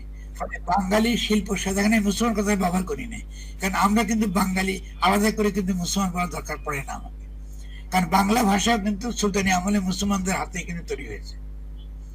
ফলে আমাদের মধ্যে কোনো হীনমন্যতা নেই। বাঙালি বলা মানেই কিন্তু এই মুসলমানের হাতে শিল্প, সাহিত্য, সাহিত্য, সংস্কৃতি গড়ে উঠেছে তাদের হাতে। একটা সময় আমরা কলোনিয়াল পিরিয়ডে আমরা এটা থেকে বিচ্যুত হয়েছি, আমরা এখন নতুন ভাবে ডাকছি। গণ অভ্যুত্থানের পর আপনি দেখবেন ঘটে গেছে একটা বিপুল জাগরণটা ঘটবে, এবং শিল্প, সাহিত্য, কবিতা, নাট্যকলা যে ক্ষেত্রে বলেন আজকে নতুন ধরনের একটা জিনিস, নতুন ধরনের একটা জাগরণ আপনি আমাদের মধ্যে দেখবেন ইনশাআল্লাহ। আমি এই ব্যাপারে অত্যন্ত নিশ্চিত। আজকে আমরা এখানে শেষ করি। জি স্যার, স্যার আপনার কাছ থেকে অনেক কিছু জানলাম। আর ওই আবেদনটা যদি আপনি একটু পুরা করেন, সেটা হলো সোশ্যাল মিডিয়াতে যে একে অপরকে কটু বাক্য, এক্ষেত্রে আপনার কাছ থেকে আমরা দুইটা উপদেশ পেতে পারি। একটা হলো আপনার এইজ থেকে, আপনার ছেলেবেলা থেকেও আপনি বলতে পারেন, আর একটা হলো আপনিও এখন সোশ্যাল মিডিয়ার সাথে যুক্ত, সেই হিসেবে অনিচ্ছায় হলেও আপনি কিছু দেখেন বা দেখতে হয় আপনাকে। তো সোশ্যাল মিডিয়া সম্পর্কে আমাদের ছেলেরা, আমাদের মেয়েরা, আমাদের সোসাইটি কিভাবে আমরা ঐক্য করতে পারি, ঐক্য না হলেও অন্তত কেউ কারোর প্রতি ক্ষিপ্ত, বিরক্ত, তিক্ত না হই, এক্ষেত্রে আপনি আমাদেরকে কি উপদেশ দিবেন? প্রথমত এটা ঘটছে এক ধরনের ইনসিকিউরিটির জন্য, একটা নিরাপত্তা বোধের অভাব থেকে এটা ঘটে। 2 নম্বর এটা ঘটে আমরা যেহেতু সোশ্যাল মিডিয়া নির্ভর, আমরা জ্ঞানের প্রতি আগ্রহী কম, এবং আমাদের ধৈর্য খুব কম, 2 সেকেন্ড কি 3 সেকেন্ড, এবং আমরা মনে করি একটা মন্তব্য যে আছেন, একটা ইমো দিলাম, একটা মন্তব্য দিলাম, 2 কোটি গালি দিলাম, এতে আমি বোধহয় আমার কাজ হয়ে গেছে। না, এটা দ্বারা আপনার জ্ঞানের প্রকাশ হয় না। এটা ক্ষতিকর দিকটা হচ্ছে সমাজে একটা ডিসকোর্স, একটা ইতিবাচক একটা আলোচনাটা এটাকে আগায় নেওয়া যেত, এগিয়ে নেবার ক্ষেত্রে সঠিক প্রশ্নগুলো করা, ঠিক আছে, সে এটা তো কঠিন হোক না কেন, সেই প্রশ্নগুলো সুন্দরভাবে কেমন করতে পারা এবং আলোচনাটাকে ধরে রাখাটা অত্যন্ত গুরুত্বপূর্ণ। এটাই হতে আমার প্রথম উপদেশ তাদের সঙ্গে হলো। এবং যারা কটু মন্তব্য করে তারা আসলে এক ধরনের হীনমন্যতায় ভোগে, ফলে তাদের প্রতি আমার দরদ আছে। আর আমি পাবলিক ফিগার, আমাকে গালাগালি করে, আমি দেখেছি, আমি এতে কিন্তু আমি খুব একটা কষ্ট পাই না। কেন? কারণ আমি তো পাবলিক ফিগার, আমাকে জনগণের কাছে জনগণই আমার বিচার করবে। জনগণ যখন বিচার করবে সে আমাকে গালি দিতে পারে, কিন্তু গালি দিয়ে তো আপনি আমাকে বিচার করতে পারবেন না। আপনি আমাকে যদি সঠিকভাবে ধরিয়ে দেন আমার কোথায় ভুল হয়েছে, বা আমি যদি কোথাও ভুল করি, কোথাও যদি আমার তর্কের সঙ্গে কিংবা আপনি আরো নতুন কিছু অ্যাড করতে চান, এর মধ্যে দিয়ে কিন্তু আমরা সামনে অগ্রসর হতে পারবো। আর আমাদের সমাজে যে বিচ্ছিন্নতা, মানে পরস্পরের কাছ থেকে যে আমরা আর একত্র নাই, আমরা কথা বলতে অপছন্দ করি, কারণ সোশ্যাল মিডিয়ার সবচেয়ে বড় ক্ষতিকর দিকটি হচ্ছে আমরা মানুষের মুখোমুখি হতে ভয় পাই, আমরা সামনাসামনি কথা বলতে ভয় পাই, এবং আমাদের কুঅভ্যাস হয়ে গেছে। পাশে বসে আছেন একটা মানুষ, ওর সঙ্গে কথা না বলে আমি দেখা যাবে যে সেলফোনের দিকে তাকিয়ে সারাক্ষণ তাকিয়ে আছি। এই যে একটা সমাজ গড়ে উঠেছে, এই সমাজটা ক্ষতিকর, এই সমাজটা মারাত্মক ক্ষতি করবে আমাদেরকে। ফলে আমাদের চেষ্টা করতে হবে মানুষের সঙ্গে মানুষের সম্পর্ক তৈরি করাটা খুব ইম্পর্টেন্ট। তাহলে কি স্যার আমরা এটা ধরে নিতে পারি যে আমাদের পাশের মানুষের থেকে, অর্থাৎ মোবাইল বা বিভিন্ন সোশ্যাল মিডিয়ার কারণে আমরা একে অপরের কাছে আসলেও আমরা কেন যেন কাছের মানুষকেই দূরে ঠেলে দিচ্ছি, অর্থাৎ পাশের মানুষের সাথে আমরা কথা বলছি না কিন্তু দুনিয়ার অন্য মানুষের সাথে কথা বলছি, তার মানে আমরা দূরত্ব, মানে কাছের নামে দূরত্ব করছি। ডিজিটাল টেকনোলজি আমাদেরকে নিঃসঙ্গ এবং একা করে ফেলছে। এবং আমাদের যুক্ত থাকার, সমাজে যুক্ত থাকার একমাত্র পদ্ধতি হচ্ছে ফেসবুকে গিয়ে দুটা মন্তব্য করে গালি দাও। এটাকে সামাজিকতা বলে না, এর মানেটা খারাপ, খুবই খারাপ। তার মানে আমাদের সমাজের মধ্যে ভাঙন, সমাজের মধ্যে কথাবার্তা আলাপ আলোচনা নাই, সমাজের সেমিনার নাই। আজকে দেখুন মসজিদে কিন্তু আপনি কি করতে নামাজ পড়তে যাচ্ছেন, কোনো সুন্দর আলোচনা নাই। অর্থাৎ প্রত্যেকটা মসজিদ কিন্তু একটা গবেষণা কেন্দ্র হতে পারত, প্রত্যেকটা মসজিদে কিন্তু একটা বড় বড় লাইব্রেরি থাকতে পারত। আজকে প্রত্যেকটা এলাকা থেকে ছেলেরা বসতে পারতো, বিকাল বেলা গল্প করতে পারতো, নিজেরা অন্যান্য খারাপ অভ্যাস বাদ দিয়ে, তাদের যে বিভিন্ন নেশাদ্রব্য বাদ দিয়ে সেখানে বসে সুন্দর আলোচনা করতে পারতো, বিভিন্ন জ্ঞানের বই পড়তে পারতো, বিভিন্ন সাংস্কৃতিক কর্মকাণ্ড করতে পারতো, যেটা আমরা মনে করি যে ইসলামের দৃষ্টিতে আমরা যেটাকে আমরা মনে করি সেটা তারা সঙ্গজীবন। এতে এই পরিবেশ তো আমরা তৈরি করছি না। তা আমি বলবো দুটো উপদেশ, একটা হচ্ছে তরুণরা যারা কথায় কথায় গালি দেয়, কটু বক্তব্য বলে, আমি বলবো তোমরা দয়া করে নিঃসঙ্গতা কাটিয়ে ওঠে, এদের জন্য দুর্বলতার লক্ষণ। কাউকে গালি দিয়ে কিন্তু জ্ঞানের রাজ্যে প্রবেশ করতে পারবে, জ্ঞানের রাজ্যে প্রবেশ করার কিন্তু একমাত্র পথ হচ্ছে জ্ঞান অর্জন করা। 2 নম্বর, জ্ঞানী ব্যক্তিদেরকে বলবো, আলেমদের বলবো, আপনারা মসজিদ গুলোকে এটা লিখে রাখবেন না যে এখানে কোনো দুনিয়াবি কথাবার্তা বলা যাবে না, এইগুলো লিখবেন না। বাচ্চারা গেলে বাচ্চাদের আসতে দিবেন, ছেলেমেয়েরা আসবে, আজকে আসবে, কালকে আসবে, ধীরে ধীরে আজকে ভুল করবে, একটু গন্ডগোল করবে, ধীরে ধীরে তারা ধর্মের প্রতি আকৃষ্ট হবে। ধর্ম তাদের স্বভাবের মধ্যে নিয়ে আসেন, তার ফিতরাতের মধ্যে নিয়ে আসেন, এবং তাকে তার মধ্যে জ্ঞানী করে তোলেন। এবং সেই জ্ঞানীর জন্য একটু বইপত্র দেন, শুধুমাত্র কোরআনের বই বা হাদিসের বই বা কয়টা তাফসীরের বই রাখবেন না, যে কোনো বই যেটা জ্ঞানের রাজ্যে দরকার, বিজ্ঞানের বই কি বিভিন্ন বইগুলো রাখেন। একটা ছেলে পড়ুক, একটা গরিব ছেলে হয়তো বই কিনতে পারে না, তার জন্য বই রাখেন মসজিদে, সে সেখানে বসে পড়ুক, অসুবিধা কোথায়? আপনি বহু গরিব ছেলে, তার পাঠ্যপত্র সে পায় না, সে ওখানে পড়তে পারতেছে, সে আলোতে, মসজিদের আলোতে সেখানে পড়তে। আমরা মসজিদটাকে সামাজিক প্রতিষ্ঠান আকারে তাকে গড়ে তুলি, আসেন, এবং গড়ে তোলার মধ্যে দিয়ে তরুণদেরকে আমরা শেখাই কি করে আমরা কথা বলতে পারি। প্রত্যেকটা মসজিদে একটা পাঠচক্র হতে পারে, সুন্দর পাঠচক্র, খালি কোরআন হাদিস পড়ার জন্য না, যে কোনো বিষয়, দর্শন বিষয় হতে পারে, আইন বিষয় হতে পারে, এই যে এতক্ষণ আমরা আলোচনা করলাম রাষ্ট্রতত্ত্ব বিষয় হতে পারে, ঠিক আছে, আজকে ভাষা নিয়ে কথা বললাম, ভাষার সঙ্গে হতে পারে, ঠিক আছে, আমরা উসমানীয় খেলাফত কেমন ছিল বা আমাদের খেলাফতি ব্যবস্থা কি ছিল তা হতে পারে, আধুনিক রাষ্ট্রের সঙ্গে তার পার্থক্য কিনে বুঝতে পারে, ইসলামের দার্শনিক দিকগুলো কি আলোচনা হতে পারে। আজকে তো মসজিদ কেন্দ্রিক একটা বিশাল একটা বিপ্লব ঘটাতে পারি আমরা, ঠিক না? এইটা হলো সকলের প্রতি আমার আবেদন, যে আমরা ইসলামকে যেন একটা খেলো জিনিসে পরিণত না করি, ইসলামকে যেন একটা হিংসার অস্ত্র আকারে পরিণত না করি। ইসলাম যেন একটা সত্যিকার একটা দরদি ধর্ম, এটা মানুষকে একত্রিত করবার, ঐক্যবদ্ধ করবার এবং মানুষকে সুপথ দেখাবার একটা ধর্ম হিসাবে হাজির হয়। আমাদের কোরআন শরীফের প্রত্যেকটা আয়াতে আয়াতে আমরা বলি বিসমিল্লাহির রহমানির রহিম, কথাটা বলি, কি সুন্দর কথা, যে তুমি সেই এসেন নাও, সেই নিয়ম নাম নাও যে নামটাতে রহমানুর রাহিম, দয়ার দয়া, দয়াল। এই যে একটা কথা শিখেছে, দয়াল কথাটা কি সুন্দর, খেয়াল করে বাংলায় শুনতে কত মধুর লাগে। আমাদের যে গ্রামেদের বাউলরা এই দয়াল চাঁদ আসিয়া আমায় পার করবে, যে দয়াল কথা বলে বুকের মধ্যে টান দেয়। তাহলে আমরা যেন দয়াল হই, আমরা যেন আল্লাহর কিছু গুণাবলী অর্জন করার জন্য আজকে আমরা যেন তার কাছে প্রার্থনা জানাই, তার কাছে আমরা মোনাজাত করি, তোমার কিছু গুণ আমাদেরকে একটু দাও। আমরা যেন দয়া হয়, করুণা হয়, ভালোবাসা হয়, মহব্বত হয়। স্যার একটু একটা বিষয় একটু যোগ করা দরকার। স্যার আপনি একটা কথা এখন বললেন আর কি, একটু এই শেষ পার্টে এসে যে মসজিদে দুনিয়াবি কথা বলা হারাম, এটা লিখবেন না। এইখানে এসে কিন্তু একটু দ্বিমত হয়ে যাবে, এই আলোচনার পরে অনেকে সমালোচনা করবেন। আমি আপনার সাথে একটু যোগ করতে চাই, দুনিয়াবি আলোচনা করবেন না এই কথাটা কিন্তু মূলত কোরআন হাদিস থেকেই আনা। সেই ক্ষেত্রে মসজিদে ফালতু কথা বলতে বা লাঘবী কথা বা অযথা কথা বলতে নিষেধ করা হয়েছে।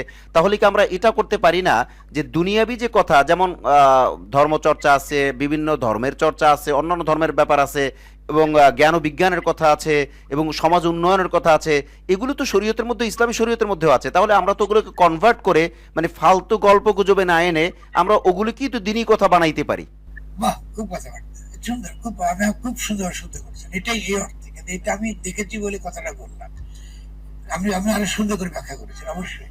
আর ইসলাম তো দুনিয়াকে বদলাবার জন্য আসে, ঠিক আছে? তো আমরা তো দুনিয়া, যদি দিন দুনিয়া না থাকলে তো ঠিক না, এটা তো দরকার আছে তো, ঠিক আছে না? সেই জন্য আমি কথাটা জি স্যার, জি জি, চমৎকার স্যার। ঠিক আছে। স্যার আপনি অনেক সুন্দর বলেছেন, আপনাকে অসংখ্য ধন্যবাদ আখলাক টিভি পরিবারের পক্ষ থেকে, আমাদের দর্শক শ্রোতাদের পক্ষ থেকে। প্রিয় দর্শক, আপনাদের সকলের প্রতি আমাদের আবেদন থাকলো, আমরা স্যারকে আবারও পাবো, আবারও চাইবো ইনশাআল্লাহ। এবং স্যারের সাথে যদি কোনো আলেম ওলামারা কথা বলতে চান, তাহলে সেটা অবশ্যই স্যারের প্রতিনিধিরা আছেন, স্যারের শিষ্যরা আছেন, ওনার যারা আছেন তাদের সাথে পরামর্শ করে আলোচনার ভিত্তিতেই আমরা একসাথে বসবো ইনশাআল্লাহ। আমরা আখলাক টিভি থেকে কাউকে কখনো বিরক্ত করি না, বিব্রত করি না, করবো না। আমরা এরকমও কোনো কৌশলে যাই না যে উনি আসুক তারপরে আপনি আসেন, এরকমও না। আমরা ইসলামটাকে ইসলামের মতো করে পালন করতে চাই, যতটুকু পারি বাস আমরা আমাদের মতো করে চলতে চাই ইনশাআল্লাহ। আমরা মিডিয়ার মাধ্যমে, ছোট হোক তারপর মিডিয়ার মাধ্যমে সুন্দর একটা সমাজ গড়তে চাই। আল্লাহ রাব্বুল আলামিন আমাদের সকলকে সেই তৌফিক দান করুন। স্যার আপনার জন্য আমরা দোয়া করি, আপনার কাছে আমরা দোয়া চাই। সবার কাছে আমি দোয়ার দরখাস্ত, আপনারা আমার জন্য দোয়া করবেন, আমাকে অবশ্যই সমালোচনা করবেন, নিঃসন্দেহে সে অধিকার আপনাদের আছে। এবং আমরা যেন কথাবার্তা বলতে পারি, সুন্দর করে কথাবার্তা চালাতে পারি, আমার ভুল হলে শুধরে দিবেন, অবশ্যই এই অধিকার আপনাদের আছে। আমি একটা পাবলিক ফিগার, এই অধিকার আপনাদের সকলের আছে। চমৎকার সবাইকে চমৎকার অনেক অনেক ধন্যবাদ। আবারও দোয়া চাইলে ফি আমানিল্লাহ, ফি আমানিল্লাহ। প্রিয় দর্শক, আজ তাহলে এই পর্যন্তই। দেখা হচ্ছে পরবর্তী কোনো লাইভে অথবা পরবর্তী কোনো ভিডিও বার্তায় ইনশাআল্লাহ। আসসালামু আলাইকুম ওয়া রাহমাতুল্লাহি ওয়া বারাকাতুহু।